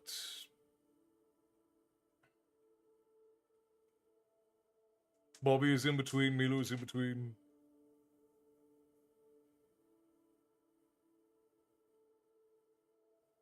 Fantastic Lyric Samish. 39 strong, 37. Bobby is 46. Bear is 50. I didn't know that Frost was older than you, Bear. For some reason, I thought Frost was a little bit younger than you. I didn't realize that Frost was your elder by 3 years. That's fascinating too. On my brain is going, call this catfolk kitty a mixture of Japanese and Greek. That would be funny. I think Aaron is still the baby most days. I think that is the truth of it. Alright, friends, let's get back into the story. We're about to hear Murtaugh's past from his own two lips.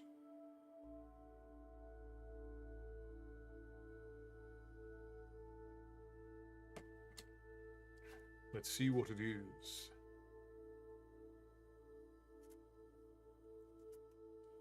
I do. I remember that it was his birthday. I didn't recall him, and he might have said it in one of the Discord chats that I wasn't paying attention to, because I don't remember him saying how old he had become in. Oh, so he did say it. I wasn't paying attention.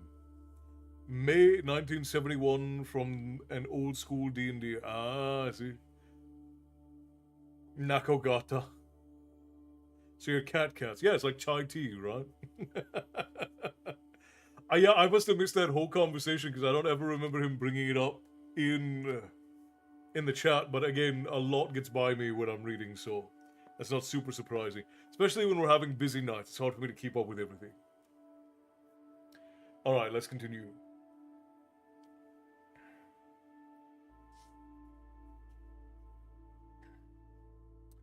Murtaugh's first sentence was halting, but his voice gained strength and confidence as he spoke. As far as I know, I'm the only child of the 13 servants, or the Forsworn as they're called. There may be others, for the 13 had the skill to hide whatever they wanted, but I doubt it, for reasons I'll explain later. My parents met in a small village and I never learned where. While my father was travelling on the king's business. Morzan showed my mother some small kindness, no doubt a ploy to gain her confidence, and when he left, she accompanied him. They travelled together for some time, and as is the nature of these things, she fell deeply in love with him. Morzan was delighted to discover this not only because it gave him numerous opportunities to torment her, but also because he recognized the advantage of having a servant who wouldn't betray him.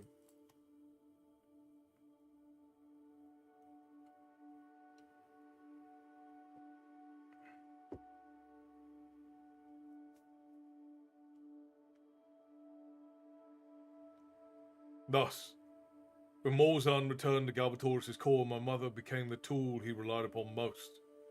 He used her to carry his secret messages. He taught her rudimentary magic and helped her remain undiscovered.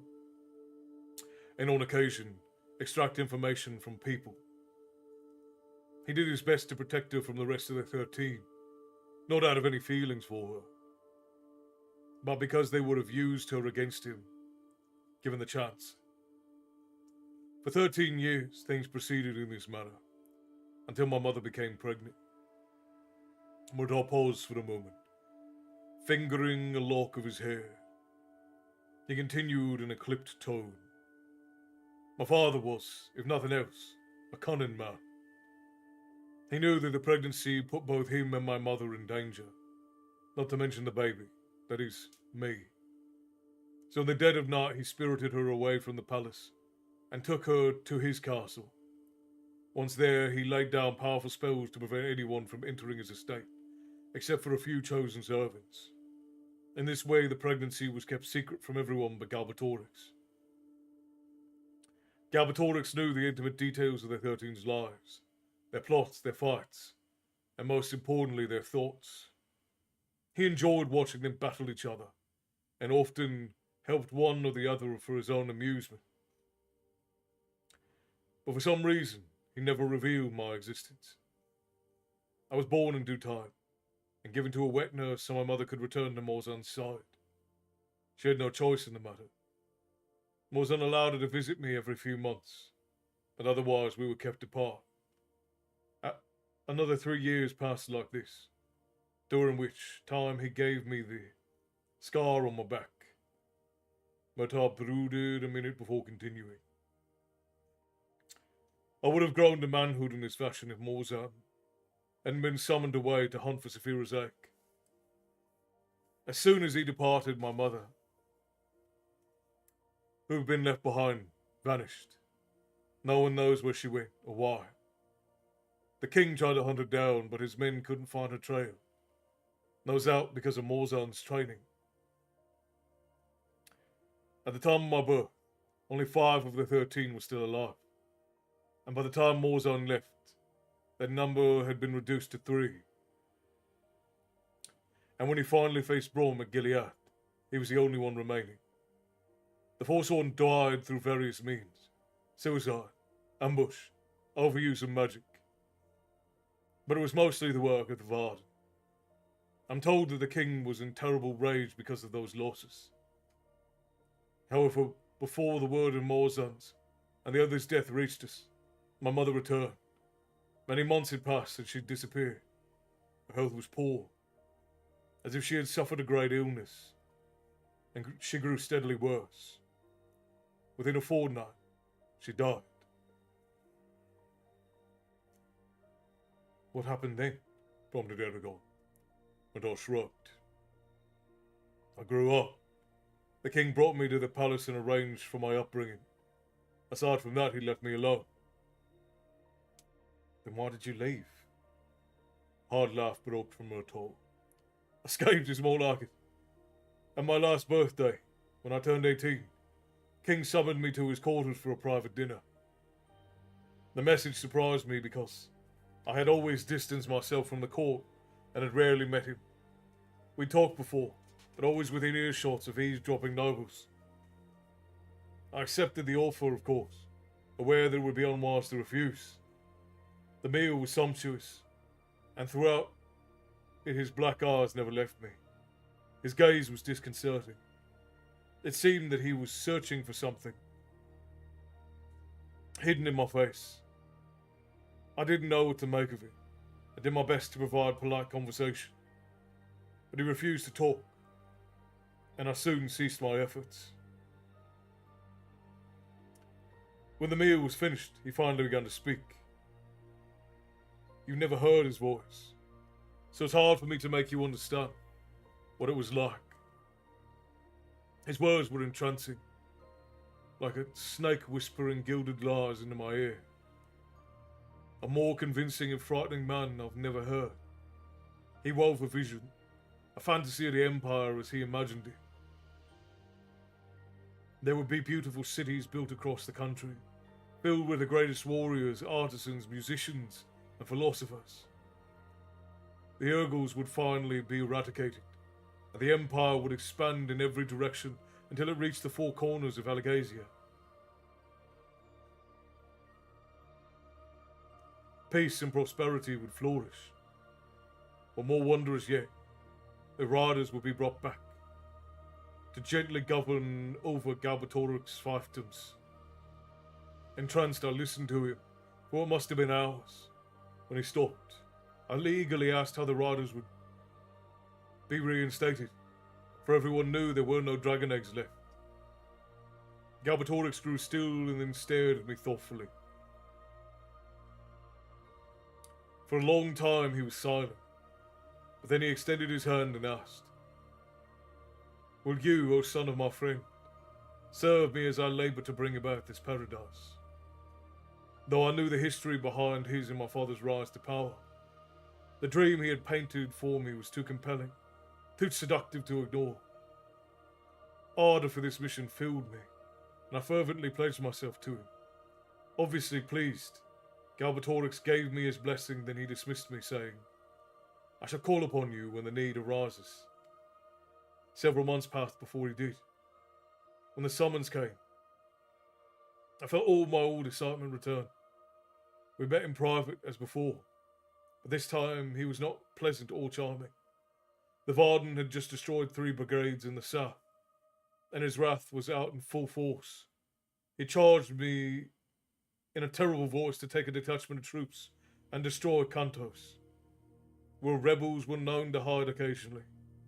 Then I asked what we should do with the people there, and how we would know if they were guilty. He shouted, "They're all traitors! Burn them at the stake and bury their ashes with the dung." He continued to run, cursing his enemies and describing how he would scourge the land of everyone who bore him ill will. His tone was so different from what I had encountered before, it made me realise he didn't possess the mercy or foresight to gain the people's loyalty, and he ruled through brute force guided by his own passions. It was at that moment I determined to escape him and Uruban forever. As soon as I was free of his presence, I and my faithful servant, Tornak, made ready for flight. We left that very night, but somehow Galbatorix anticipated my actions. There were soldiers waiting for me outside the gates. My sword was bloody, flashing in the dim lantern glow. We defeated the men, but in the process, Tornak was killed. Alone and filled with grief, I fled to an old friend who sheltered me in his estate. While I hid, I listened carefully to every rumour, trying to predict Galbatorix's actions and plan my future. During that time, talk reached me that the Razak had been sent to capture or kill someone. Remembering the king's plan for the riders, I decided to find and follow the Razak, just in case they did discover a dragon. And that's how I found you. I have no more secrets. We still don't know if he's telling the truth, warned Zafira. I know, said Eragon. But why would he lie to us? He might be mad. I doubt it. Eragon ran his fingers over Zafira's hard scales, watching the light reflect off them. So why don't you just join the Varden? They'll distrust you for a time, but once you prove your loyalty, they'll treat you with respect. And aren't they an essential allies? They strive to end the king's reign. Isn't that what you want? Must I spell everything out for you? Demanded Myrtle. I don't want Galbatorix to learn where I am, which is inevitable if people start saying I've sided with his enemies, which I've never done. These, he paused, then said with distaste, rebels are trying not only to overthrow the king, but to destroy the Empire. And I don't want that to happen. It would sow mayhem and anarchy. The king is flawed, yes, but the system itself is sound. For earning the Varden's respect. Ha! Once I'm exposed, they'll treat me like a criminal or worse. Not only that, suspicion will fall upon you because we travelled together. He's right, said Zafira. Eragon ignored her. It isn't that bad, he said, trying to sound optimistic. Murtaugh snorted derisively and looked away. I'm sure that they won't be. His words were cut short as the door opened. A hand's breadth and 2 bowls were pushed into the space. A loaf of bread and a hunk of raw meat followed. Then the door was shut again. Finally, grumbled Murtaugh, going to the food. He tossed the meat to Zafira, who snapped it out of the air and swallowed it whole. Then he tore the loaf in 2, gave half to Eragon, and picked up his bowl, and retreated to a corner. They ate silently. Murtaugh jabbed at his food. I'm going to sleep, he announced, putting down his bowl without another word. Good night, said Eragon, and he lay next to Zafira, his arms under his head. She curled her long neck around him like a cat, wrapping its tail around itself, and then laid her head alongside his. One of her wings extended over him like a blue tent, enveloping him in darkness. Good night, little one. A small smile lifted Eragon's lips, but he was already asleep. My dad did his D&D game, created an anthropomorphic race called On Demand. I don't think I spelled it right. I love homebrew D&D. Homebrew D&D is one of my favorite things. I do absolutely insane campaigns. One of my favorite things to do is to write stories for D&D. We used to do them all the time in the community, but it's been a while because it takes a lot of time and work for me to put together my D&D campaigns. And I just don't have that much time anymore. Alright, friends, that was the end of that chapter. And now we have one more to go. So settle in, I'm diving right into the next chapter. Fill your glasses. For it is the glory of Trondheim. Eragon jolted upright as the growl sounded in his ear. Zafira was still asleep, her eyes wandering sightlessly under her eyelids, and her upper lip trembled, as if she were going to snarl. He smiled, then jerked as she growled again. She must be dreaming, he realized. He watched her for a minute, then carefully slid out from under her wing. He stood and stretched. The room was cool, but not unpleasantly so. Murtaugh lay on his back in the far corner, his eyes closed. As Eragon stepped around Zafira, Murtaugh stirred. Morning, he said quietly, sitting up. How long have you been awake? Asked Eragon in a hushed voice. A while. I'm surprised Zafira didn't wake you sooner. I was tired enough to sleep through a thunderstorm, said Eragon wryly. He sat by Murtaugh and rested his head against the wall. Do you know what time it is? No. It's impossible to tell in here. Has anyone come to see us? Not yet. They sat there together without moving or speaking. Eragon felt oddly bound to Murtaugh. I've been carrying his father's soul, which would have been his inheritance. We're alike in many ways, yet our outlook and upbringing are totally different. He thought of Murtaugh's scar and shivered. What man could do that to a child? Zafira lifted her head and blinked to clear her eyes. She sniffed the air, then yawned expansively, her rough tongue curling at the tip. Has anything happened? Eragon shook his head. I hope they give me more food than that snack last night. I'm hungry enough to eat a herd of cows. They'll feed you, he assured her. They'd better. She positioned herself near the door and settled down to wait, tail flicking. Eragon closed his eyes, enjoying the rest. He dozed a while, then got up and paced around, bored.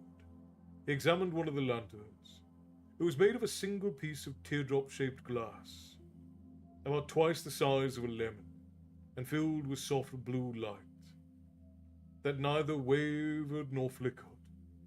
4 slim metal ribs wrapped smoothly around the glass, meeting at the top to form a small hook, and again at the bottom, where they melded together into 3 graceful legs. The whole piece was quite attractive. Eragon's inspection was interrupted by voices outside the room. The door opened and a dozen warriors marched inside.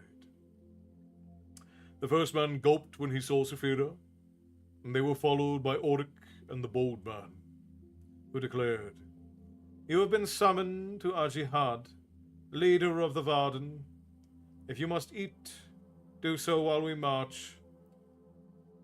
Eragon and Murtaugh stood together, watching him warily.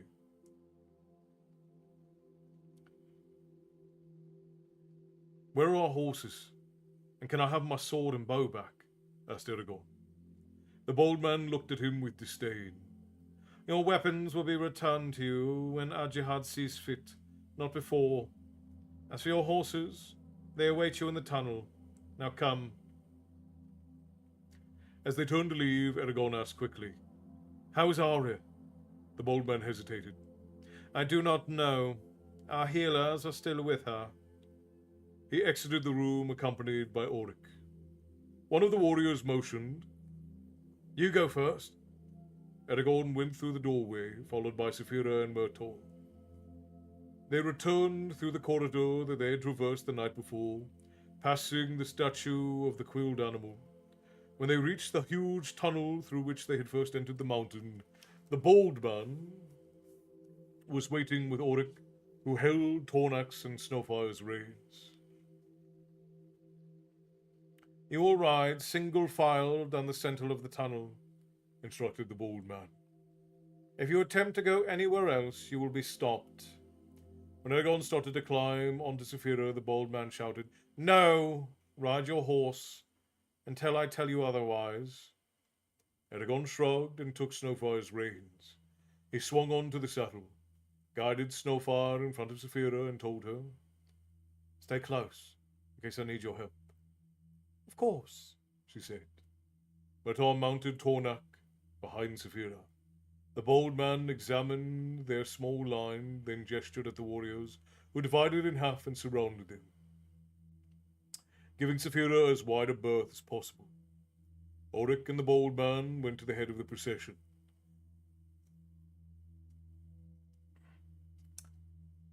After looking them over once more, the Bold Man clapped twice and started walking forward.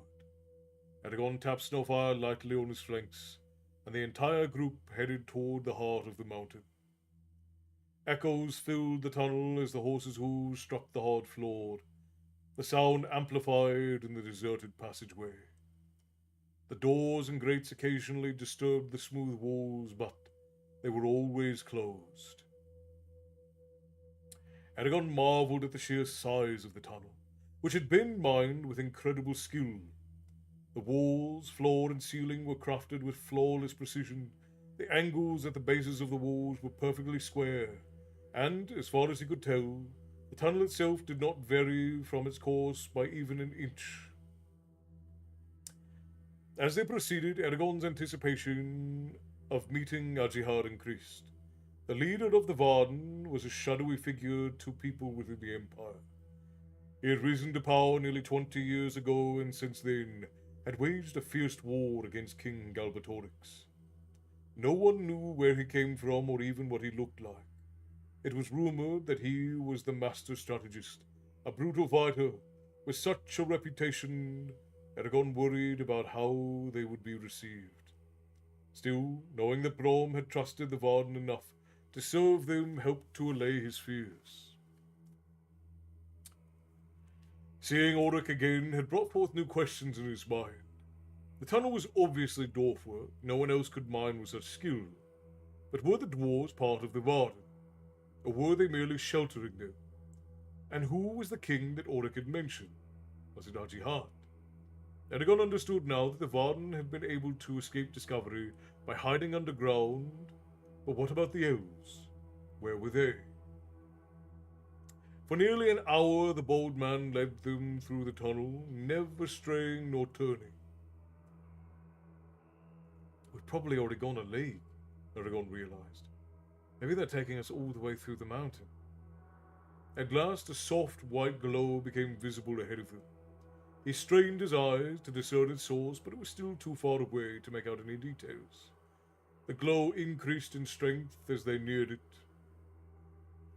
Now he could see thick pillars of marble laced with rubies and amethysts standing in rows along the walls. Scores of lanterns hung between the pillars, suffusing the air with liquid brilliance. Gold tracery gleamed from the pillars' bases like molten thread. Arching over the ceiling were carved raven heads, their beaks open in mid-screech. At the end of the hallway rested two colossal black doors, accented with shimmering silver lines that depicted a seven-pointed crown that spanned both sides. Tyson, hello, my friend. The eldest bear cub used to write campaigns for his little brother and the kids of some of Rabbit's and mine's friends and spent hours on Saturday afternoon while the ladies crafted. That's the way to do it, Bear. I stopped D&D after 2nd edition when they still had Thaco and the kobold effects still worked to get rid of annoying characters. Yeah, my personal favorite is I preferred 3.5 and Pathfinder combined is the rules I typically use. Tyson, I didn't get any notifications, so I thought something came up and we weren't having Storytime. Well, that's sad. How dare they? James Wright says, thank you for all the months of reading. My absolute pleasure, my friend. It is a privilege to be here to help you all through stories. Durgo, thank you for 3 Storytime streaks. And Milu has just taken another tiny sip. I gotta be careful here. Slanger.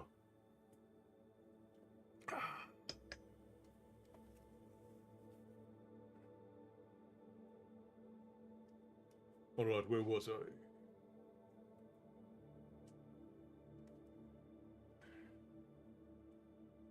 The bold man stopped and raised a hand. He turned to Eragon. You will ride upon your dragon now. Do not attempt to fly. There will be people watching, so remember who and what you are. Eragon dismounted Snowfire and then clambered onto Saphira's back. I think they want to show us off, he said, and he was startled as he settled into the saddle. We'll see. Oh, I think they want to show us off, she said as he settled into her back. We'll see. I wish I had Zolrock, he replied, tightening the straps around his legs. It might be better that you aren't wearing Morzan's sword when the Varden first see you. True. I'm ready, Eragon said, squaring his shoulders. Good, said the bold man. He and Auric retreated to either side of Saphira, staying far enough back that she was clearly in the lead. Now, walk to the doors, and once they open, follow the path. Go slowly. Ready? Asked Eragon. Of course. Saphira approached the doors at a measured pace, the scales sparkling in the lights and in glints of colour dancing over the pillars. Eragon took a deep breath to steady his nerves. Without warning, the doors swung outward on hidden joints. As the rift widened between them, sun rays of sunlight streamed into the tunnel, falling on Saphira and Eragon. Temporarily blinded Eragon blinked and squinted. When his eyes adjusted to the light, he gasped. They were inside of a massive volcanic crater, its walls narrowed to small, ragged openings so high that Eragon could not judge the distance. It might have been more than a dozen miles. A soft beam of light fell through the aperture, illuminating the crater's center, though it left the rest of the cavernous expanse in hushed twilight. The crater's far side, hazy blue in the distance, looked to be nearly 10 miles away. Giant icicles hundreds of feet thick and thousands of feet long hung leagues above them like glistening daggers. Eragon knew from his experience in the valley that no one, not even Saphira, could reach those lofty points. Farther down, the crater's inner walls, dark mats of moss and lichen covered the rock. He lowered his gaze and saw a wide cobblestone path extending from the door's threshold. The path ran straight to the center of the crater, where it ended at the base of a snowy white mountain that glittered like an uncut gem with thousands of colored lights. It was less than a tenth the height of the crater that loomed over and around it, but its diminutive appearance was deceiving, for it was slightly higher than a mile. Long as it was, the tunnel had only taken them through one side of the crater wall. As Eragon stared, he heard Oric say deeply, "Look well, human, but no rider has set upon this for nigh over 100 years. The airy peak under which we stand is Farthen Door, discovered thousands of years ago by the father of our race, Corgan, where he tunneled for gold. And in the center stands our greatest achievement, Trondheim, the city mountain built from the purest marble." The doors grated to a halt. City. Then Eragon saw the crowd. He had been so engrossed by the sights that he had failed to notice a dense sea of people clustered around the tunnel's entrance. They lined the cobblestone pathway, dwarves and humans packed together like trees in a thicket. There were hundreds, thousands of them. Every face was focused on Eragon, and every one of them was silent. Eragon gripped the base of one of Saphira's neck spikes. He saw children in dirty smocks, hardy men with scarred knuckles, women in homespun dresses, and stout weathered dwarves who fingered their beards.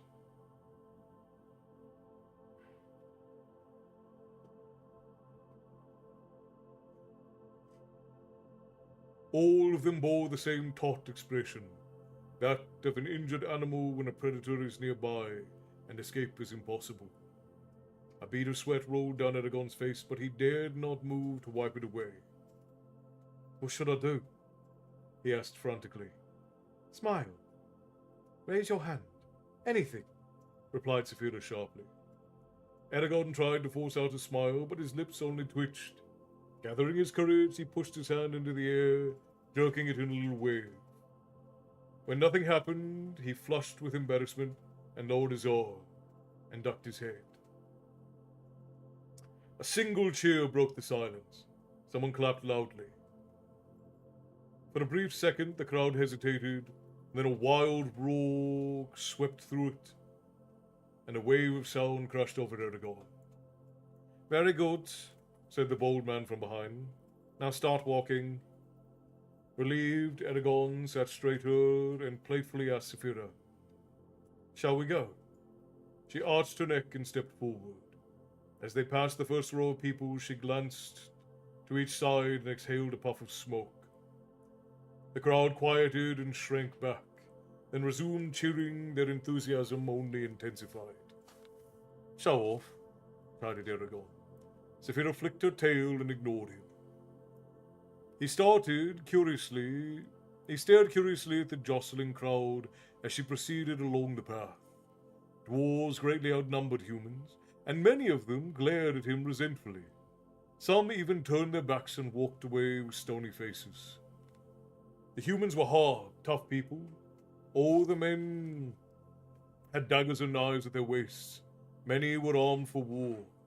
The women carried themselves proudly, but they seemed to conceal a deep, abiding weariness. The few children and babies stared at Eragon with large eyes. He felt certain that these people had experienced much hardship, and that they would do whatever was necessary to defend themselves. The Varden had found the perfect hiding place. Barthendoor's walls were too high for a dragon to fly over, and no army could break through the entranceway, even if it managed to find the hidden doors. The crowd followed those behind them, giving Saphira plenty of room. Gradually the people quieted, and their attention remained on Eragon. He looked back and saw Murtaugh riding stiffly, his face pale. They neared the city mountain, and Eragon saw that the white marble of Trondheim was highly polished and shaped into flowing contours, as if it had been poured into place. It was dotted with countless rows of round windows framed by elaborate carvings. A coloured lantern hung by each window, casting a soft glow on the surrounding rock. No turrets or smokestacks were visible. Directly ahead, two 30-foot-high golden griffins guarded a massive timber gate, recessed 20 yards into the base of Trondheim, which was shadowed by thick trusses that supported an arched vault overhead. When they reached Trondheim's base, Saphira paused to see if the bold man had any instructions. When none were forthcoming, she continued to the gate. The walls were lined with fluted pillars of blood-red jasper. Between the pillars hulked statues of outlandish creatures captured forever by the sculptor's chisel. What is going on in my ear right now? Just a second, friends.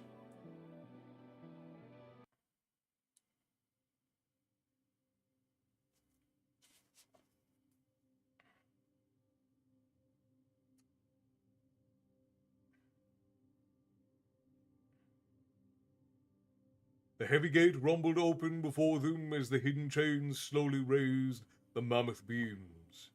A 4-story high passageway extended straight toward the center of Trondheim. The top 3 levels were pierced by rows of archways that revealed great tunnels, curving off into the distance. Clumps of people filled the arches, eagerly watching Eragon and Saphira. On ground level, however, the archways were barred by stout doors. Rich tapestries hung between the different levels, embroidered with heroic figures and tumultuous battle scenes. A chill rang in their ears as Saphira stepped into the hall and paraded down it. Eragon raised his hand, eliciting another roar from the throng, though many of the dwarves did not join the welcoming shout. The mile-long hall ended in an arch flanked by black onyx pillars. The yellow zircons, 3 times the size of a man, capped the dark columns, coruscating piercing gold beams along the hall. Saphira stepped through the opening, then stopped and craned back her neck, humming deeply in her chest. They were in a circular room, perhaps 1,000 feet across, that reached up to Trondheim's peak a mile overhead, narrowing as it rose.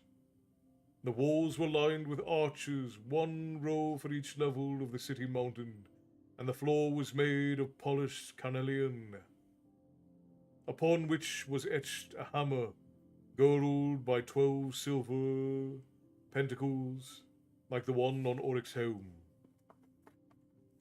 The room was a nexus of 4 hallways, including the one that they had just exited, that divided Trondheim into quarters. The halls were identical except for the one opposite Eragon. To the right and left of that hall were the tall arches that opened to descending stairs, which mirrored each other as they curved underground. The ceiling was capped by a dawn-red star sapphire of monstrous size. The jewel was 20 yards across and nearly as thick. Its face had been carved to resemble a rose in full bloom, and so skilled was the craftsmanship, the flower almost seemed to be real. A wide belt of lanterns wrapped around the edge of the sapphire, which cast stratiated bands of blushing light over everything below. The flashing rays of stars within the gem made it appear as if a giant eye gazed down at them. Eragon could only gape with wonder. Nothing had prepared him for this. It seemed impossible that Trondheim had been built by mortal beings. The city mountain shamed everything he had seen in the Empire. He doubted even Urubain could match the wealth and grandeur displayed here. Trondheim was a stunning monument to the dwarves' power and perseverance. The bold man walked in front of Saphira and said, "You must go on foot from here." Then was scattered booing from the crowd as he spoke. The dwarf took Tornak and Snowfire away. Eragon dismounted Saphira but stayed by her side as the bold man led them across the carnelian floor to the right-hand hallway. They followed it for several hundred feet and entered a smaller corridor. The guards remained despite the cramped space, and after 4 sharp turns they came to a massive cedar door, stained black with age. The bold man pulled it open and conducted everyone but the guards inside. And so ends this chapter of Eragon. And next chapter, we meet Ajihad. I think this chapter is quite long. It is. So it seems, hang on. Yeah, it is. So I think that will be... Oh! This dummy just closed his browser. Note to self, do not press the X at the corner. That's a good note. Bald man. Bald. B-A-L-D. Bald man. The bald man has no name that we know of so far. Well, no, he did say something to him. The Oric said something to him. I don't remember what his name was, though. Here, farewell, my friend. It's Miss Lemas. Carl Burnham. It's wonderful to meet you, Carl. We do these story times every Tuesday and Thursday, and the Lady of the Tavern reads on Sunday. So, if you ever want to join us again, we'll be happy to have you back. Ending on a cliffhanger, yes indeed. The best kind of ending. Gives us something to anticipate for the next episode, right? It's next time on Dragon Ball Z, sort of thing. It's always exciting. Oh, I don't know why my eyes are so tired today. The lady and I have had a terrible sleep schedule. We've not really been going to bed on time or properly at all this last week. Because we're degenerates in a way. Bald God, thanks for the... Of course. I do know that the way my accent makes some things completely indistinct from one another. CC Joe, hello. It's absolutely my pleasure. I'm glad that you could join us. I had to update my apps, that's why I didn't get many. That's such a pain. That's such a pain. I wish I was able to be here for more. Been dealing with work. That's all right, Mike. I understand. It is more fun to be here when we're doing it all together and we're all joined in. But I do leave them up so you can go back and take a look at the past ones if you ever miss one. Me too. I've missed catching your lives. There's so many folk who don't get the notifications or who've had life start to get in the way who haven't been able to make it in. So I'm glad that you got to make it back, Cece. I assume I'm saying Cece right. I do remember you. I don't remember if I'm pronouncing your name right. I'm also thinking of changing my character Luna Vesper's name to Luna Vesper Claw, but also don't want to. Should I just keep Vesper or use Vesper Claw? I'm stuck. Again, what is the reason for Vesper Claw?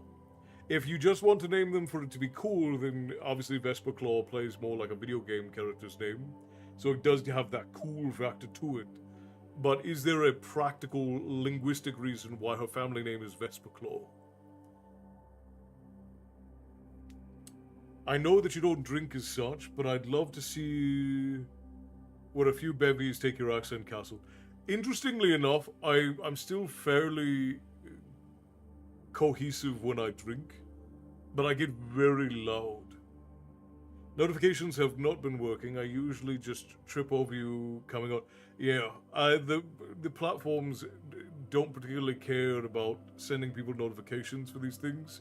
They care more about once you're on, keeping you on, which is that's the business we're in now these days. Yes, excellent, Cece. I'm glad. Well, let's say we get a song or two in, and then I send you all off to bed. How does that sound?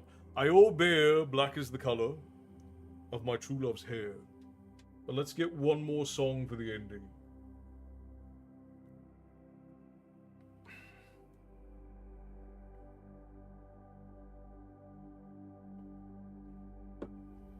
I'm still fleshing her out, curiously enough. Her name is meant to evoke shadows and night, as that's where her name came from. It's also influencing her race's idea too. Well, again, you have to remember where family names, like, a lot of cultures didn't have family names until like 600 years ago. A lot of folk just had a first name. It wasn't until like, ironically, the reason why we all have last names is because of taxes. Ooh, Red is the Rose or Misty Mountain. I think we could probably do both of those because Misty Mountain is short. And I love me Red is the Rose. So I'll do Black is the Color, and then we'll do Red is the Rose.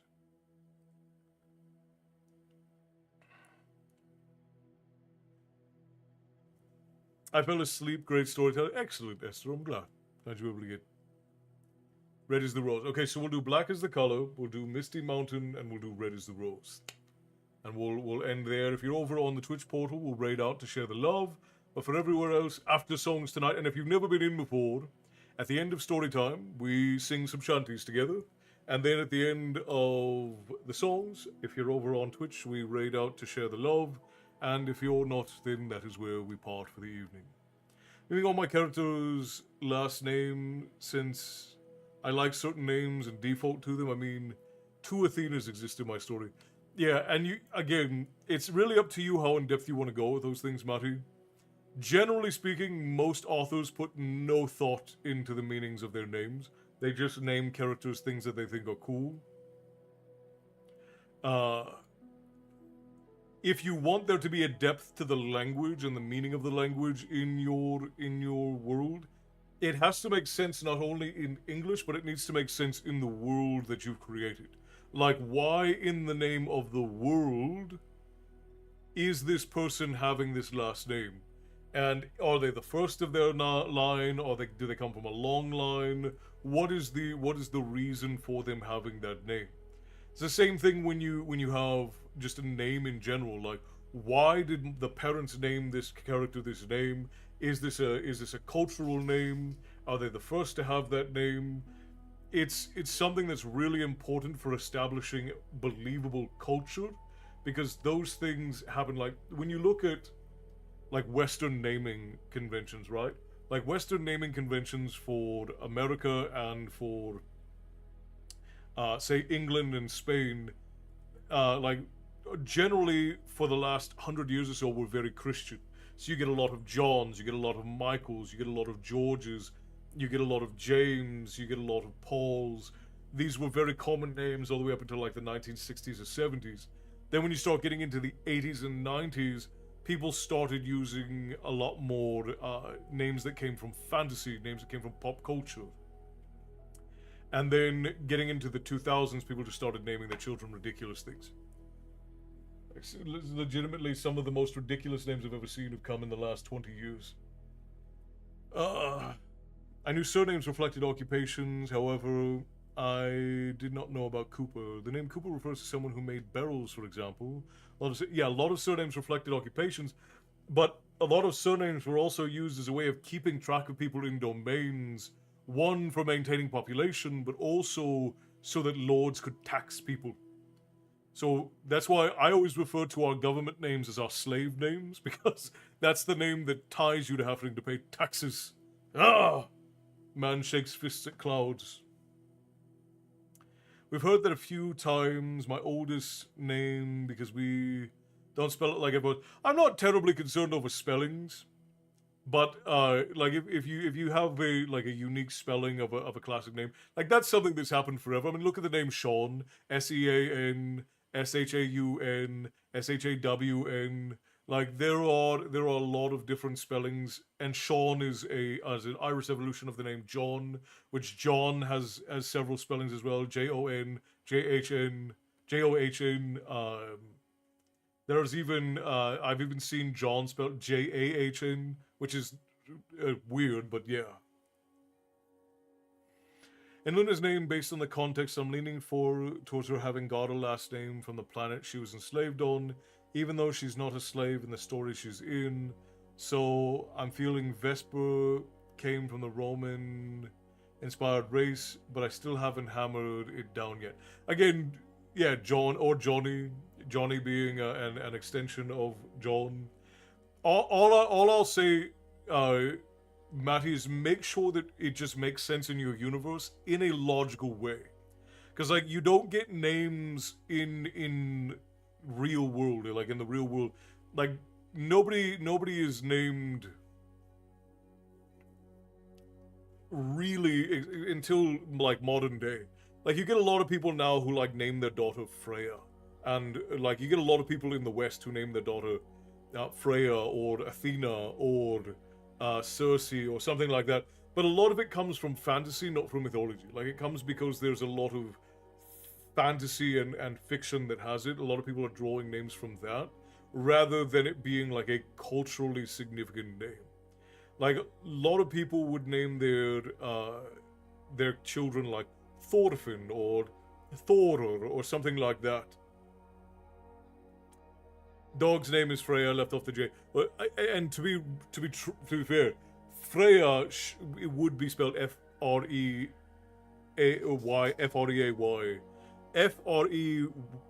Freyja is Froya in its natural language. My son is named Raiden. Yeah, see, like a lot of people's names come. A lot of children's names in the last like 40 years come from fantasy, and in the last 20 years, a lot of people have leaned more into a lot of pop fantasy, and then a lot of people name their children weird stuff too. Like my sister had a friend who named their son Sovereign, and they said they named him Sovereign because it was a biblical name, and then they showed us where in the Bible, and Sovereign was just the word sovereign, which is a title, not a name. So there's that. And I'm not here to poo-poo on anybody. Name your children whatever you want. Just remember that they have to grow up and be an adult someday. You know. We got our youngest from a TV show. I have a cousin named Harley, middle name Quinn. Like what? Well, yeah, and what's his name? Kevin Smith named his daughter Harley Quinn. So you know it is. Lux, we haven't met another yet. Lux is an interesting name. I wouldn't say that that's like that. I wouldn't classify that in my classification of dumb names. That's an interesting name.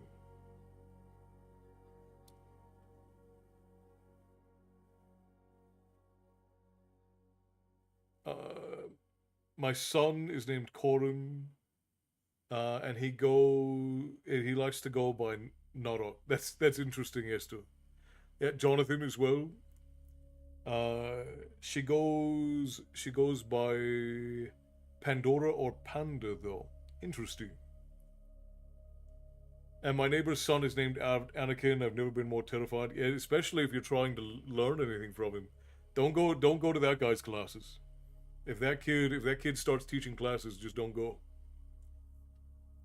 Yeah, I mean, I grew up where all like names are very important in my grandfather's culture because we receive birth names, then we receive adult names, and then we receive what are called true names. And these are all part of our family's culture. And you are given a name based on the things that you do and who you are. So there's a big aspect of that. But again, like even my mother named one of my sisters Sindel. who was the little girl in a movie called Planet of the Ewoks, which was a spin-off of a Star Wars thing. So, do I want to run ads? Is it already asking us to do that again? Yeah, I guess we might as well, because we're gonna sing 3 songs, and then those 3 songs are gonna take probably 15 minutes, so we'll end up getting cut off. So yeah, we'll run ads one more time, and then after that's done, we'll do the songs. So here, we'll just go ahead and do that real quick. I have a son, Corin, and daughter, Coral. Oh, interesting. That is interesting. I do like Mortal Kombat, but my boy was 7 weeks premature and struggled for the first month.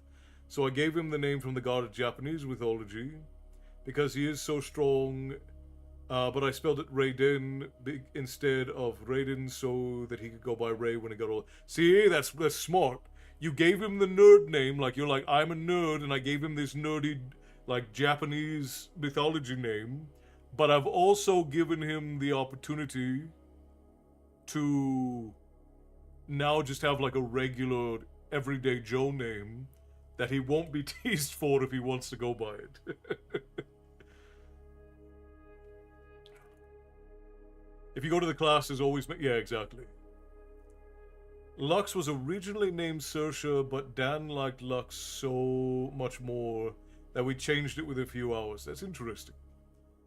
That is interesting. Now, is Lux... Did you get Lux from somewhere?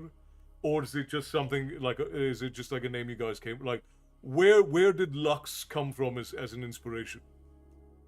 There's also worse. In the apartment, there's a girl named Wednesday. Very woeful girl, too. Well, yeah, there you go. Mine are named Arya from Game of Thrones, but Italian since she's part Italian. Amelia from The Princess Diaries. Mine actually means rainbow or fire. In Cree, I've come to find out. Oh, interesting. Interesting. I snoozed once while you were chatting. Thank you, Bear. I appreciate you, brother. A friend named her son Elric. Elric is... Well, Elric's an old name. Yeah, I got it from a show. Hold on, I'll find the title. I forget it. Life Unexpected. Interesting. I wonder if there is an etymology... Because I get people who message me all the time. Every time I post an etymology video, I get people who message me and ask me about the etymology of their strange name. So...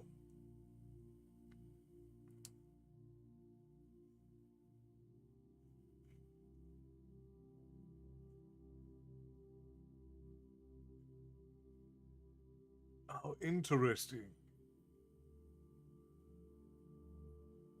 So... It's a very modern name. It originates from the Latin meaning light or to shine. Obviously, lux comes from the Latin for light. As a surname in Central Europe, particularly Lorraine regions, lux functions as a surname. It evolved from the patronymic short for the name Lucas, or as a varied form of lux, the German word for lynx. Interesting. So there's not no historicity to it. It's got a little bit of history to it. Now, as a given name, as a first name, it looks like the earliest usage of it now is like in the 1990s, was when it started being used as a given name. But as a surname, it looks like it goes back some ways. So there's not no precedence for it. That is very interesting. But yeah, it comes from the Latin meaning light, which I think everybody knows that. But it looks like the earliest usage of it is in modern time in literature and pop fiction, and made popular by the Virgin Suicides, which, you know, that's not necessarily the best place for it to have originated, but yeah, that is really interesting. I like that.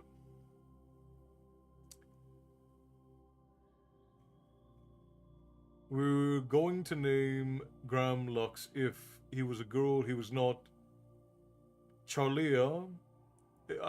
I assume that's Charlia. Did not look like a Lux, so she's Charlia.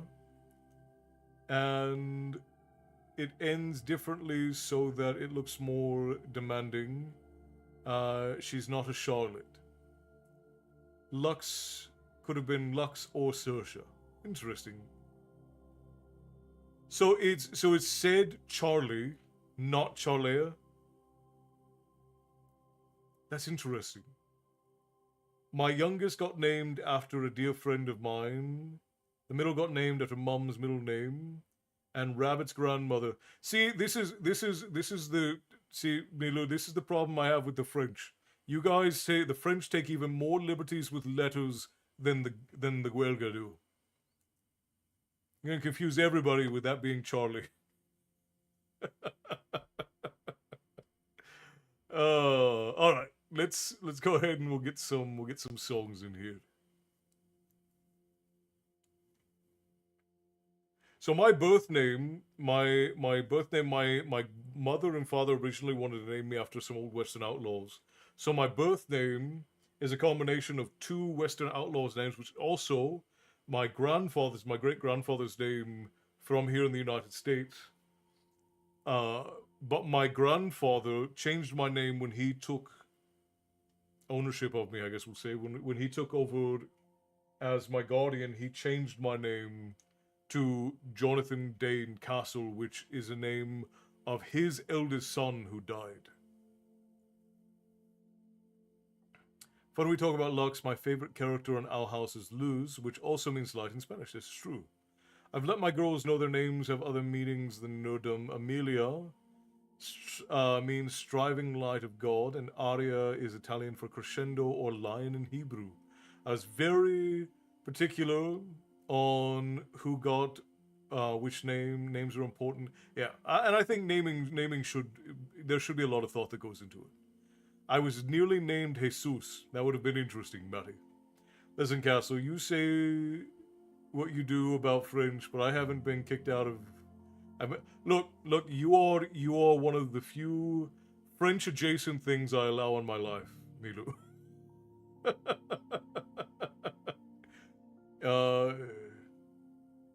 According to my dad, our last names means man on high, or man of the highlands, or man on the hill.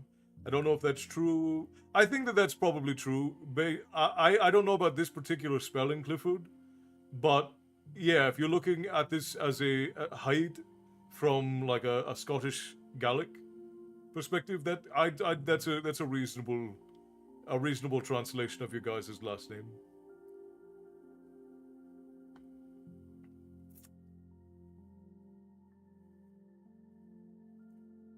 Jesus.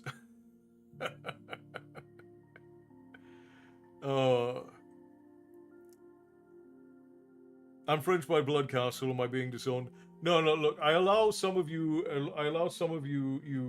French wayward children to be in here.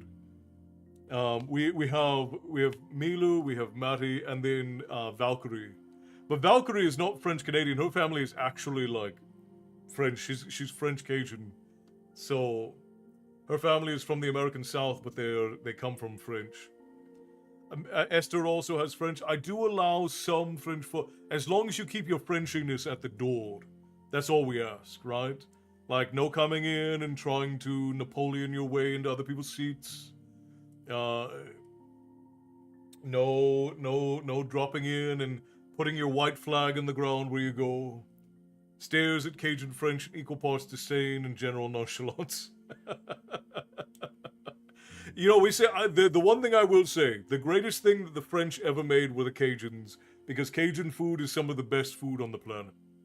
One of the best things that the French ever did was take part in creating the Cajuns.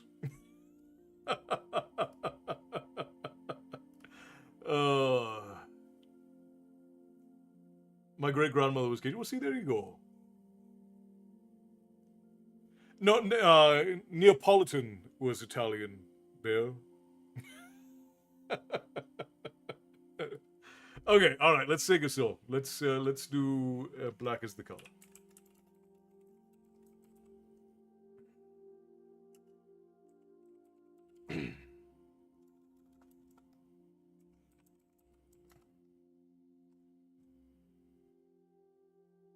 My grandmother's last name was Duplessis, or French noises, as I pronounce it. I had to speak French the other night with a viewer on my channel from France. I still feel awful. Yeah, nobody should be forced to speak French. That's just cruel and unusual punishment. Cruel and unusual punishment. No one should be forced to be French either, but not much you can do about that.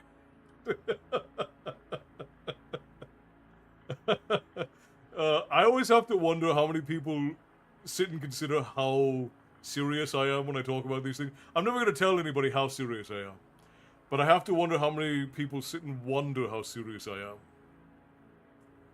My last name is Cumming, which is Scottish. Yes, I think there's also a Cummings in Wales, but it's spelled differently. My family did that French Catholic, have babies and move around the world and keep having more babies thing and ran with it generations and generations of 8 to 15 children, which is wild. Castle and me, I was like, you and me see eye to eye until you mentioning the blood thing. Now I feel conflicted. Alright, let's go.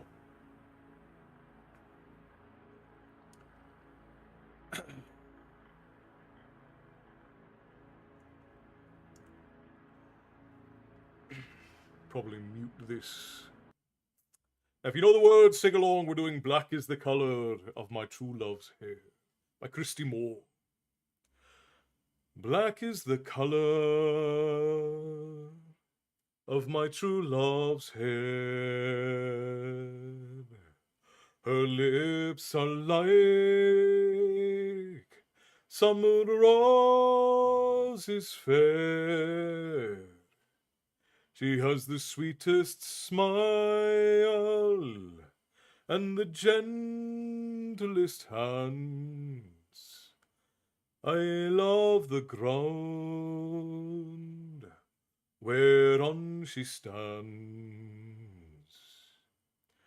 I love my love, and well she knows. I love the ground whereon she goes. I wish the day it soon would come where she and I could be as one. I go to the Clyde where I mourn and weep, for satisfied I never can be. I write her a letter, just a few short lines, and suffer death 1,000 times. Black is the color of my true love's hair. Her lips are like summer roses fair. She had the sweetest smile and the gentlest hands, and I love the ground whereon she stands, because black is the color of my true love's hair. That's the short version by Christy Moore. Hey! Hey, Rise and Streaming, hello and welcome in. We're doing some shanties for the end of Storytime. So if you're so inclined to sing along some shanties with us, please do go ahead.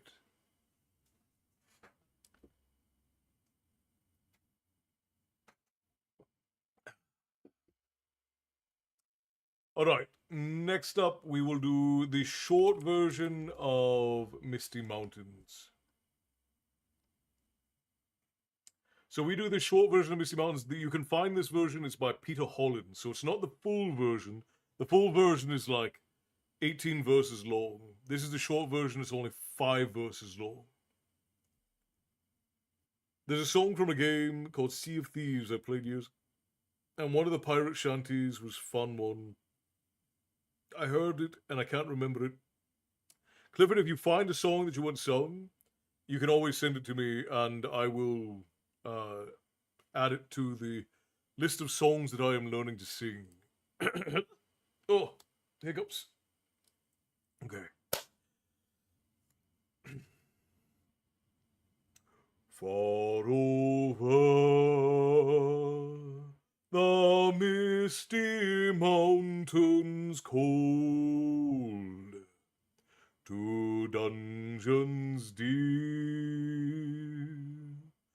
and caverns old, we must away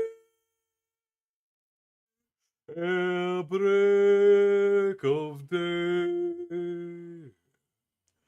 to find a long forgotten gold. The pines were roaring on the height, the winds were moaning in the night. The fire was red, it flaming spread. The trees like torches blazed with light. The wind was on the withered heath, but in the forest stirred no leaf. Their shadows lay, be night or day,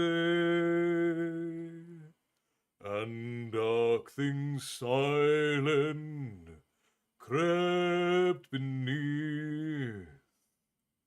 The wind went on from west to east, all movement in the forest ceased, but shrill and harsh across the marsh, its whistling voices were released. Farewell we call to hearth and hall. The wind may blow and rain may fall, we must away ere break of day, far o'er the wood and mountain tall, far over the misty mountains cold, to dungeons deep and caverns old, we must away ere break of day to find a long forgotten gold.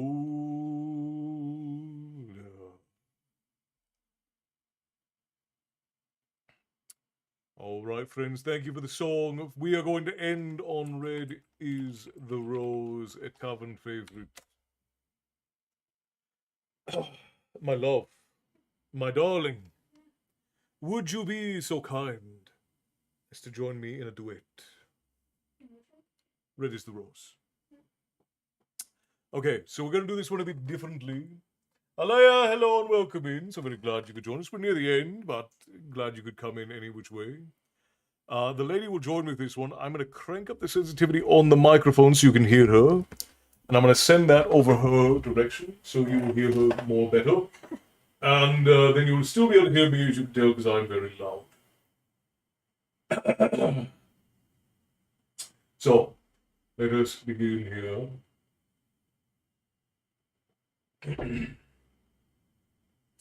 Come over the hill, my bonny Irish lads. Come over the hills to your darling. You choose the road, love, and I'll make the vow, and I'll be your true love forever. Red is the rose that in yonder garden grows. Fair is the lily of the valley. Clear is the water that flows from the Boyne. But my love is fairer than any. 'Twas down by Killarney's green woods that we strayed, when the moon and the stars, they were shining. The moon, it shone its rays on her locks of golden hair, and she swore she'd be my love forever. Red is the rose that in yonder garden grows. Fair is the lily of the valley.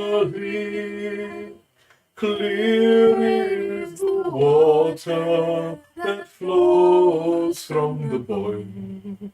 But my love is fairer than any.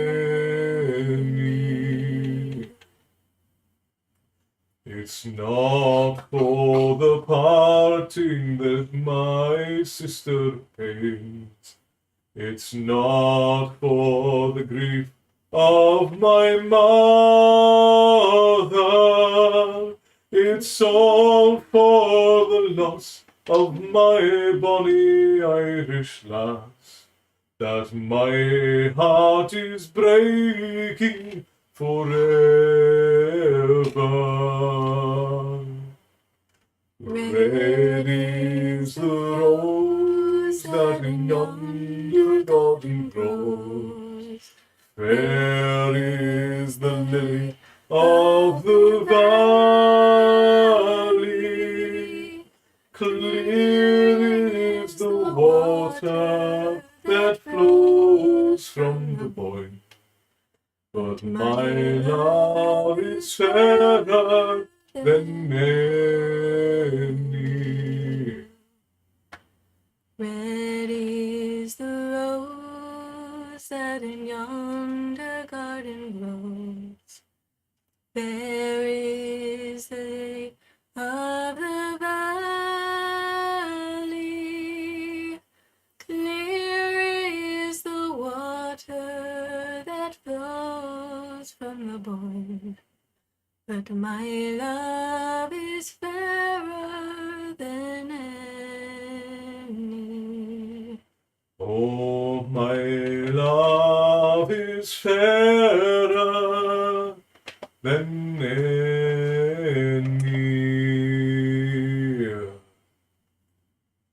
Thank you for the song, my friends. Thank you to the lovely lady for joining us. Captain Ambrose Fox raiding in at the literal end of story time. So wonderful to have you. Let's get you a tune on the raid horn. Actually, before I do that, where is the raid horn? I don't know. What? Where did it go? Use it upstairs. No, I did not. Where did it go? I normally have it.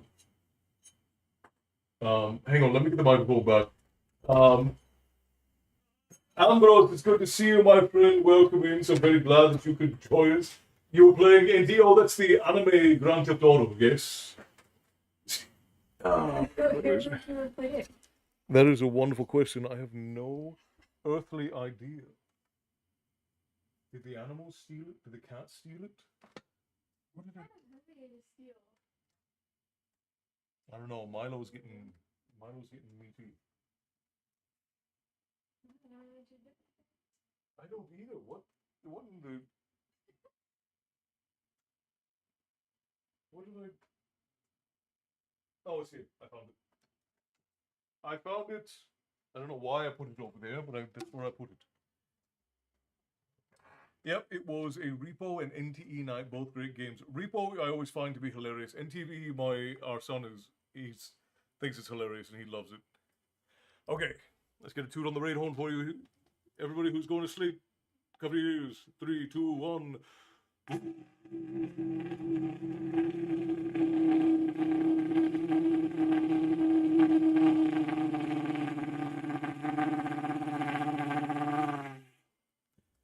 A fox is never late. He sneaks right in as he should. Fair enough. Well, I'm glad to see you, my friend. I hope you guys had a wonderful night. For everyone who has never met me or my beloved, I am Castle. This is my tavern, and here we talk about myth and lore and tales of yore, and every now and again I read you all a bedtime story. And you have stumbled into our tavern at the end of the world where all stories eventually come to rest. And you found your way here because you sought a story. Unfortunately, you were late. I did find the horn clip, but everybody. Thank you for the beautiful song, Castle. It was a lovely duet with Una. As always, your voices blend so beautifully. It makes for a joy to listen to.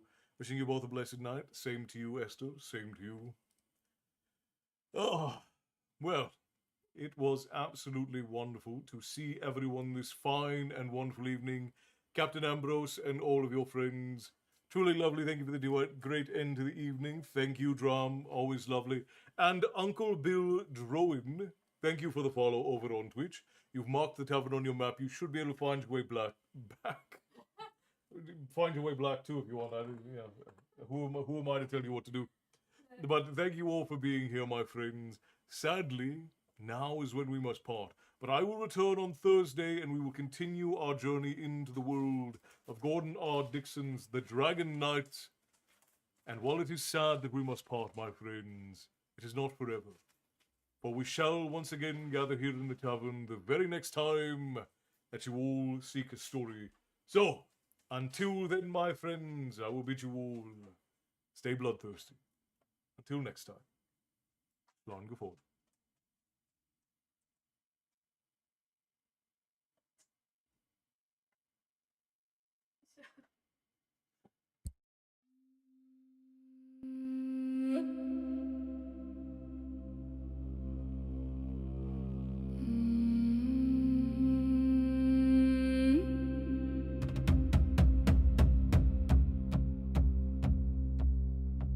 The fire smokes black when she walks through the door. A shadow that stretches across the stone floor. She carries the staff, she carries the sight, a piece of the morning in the heart of the night. Satan, Satan, Satan, Satan.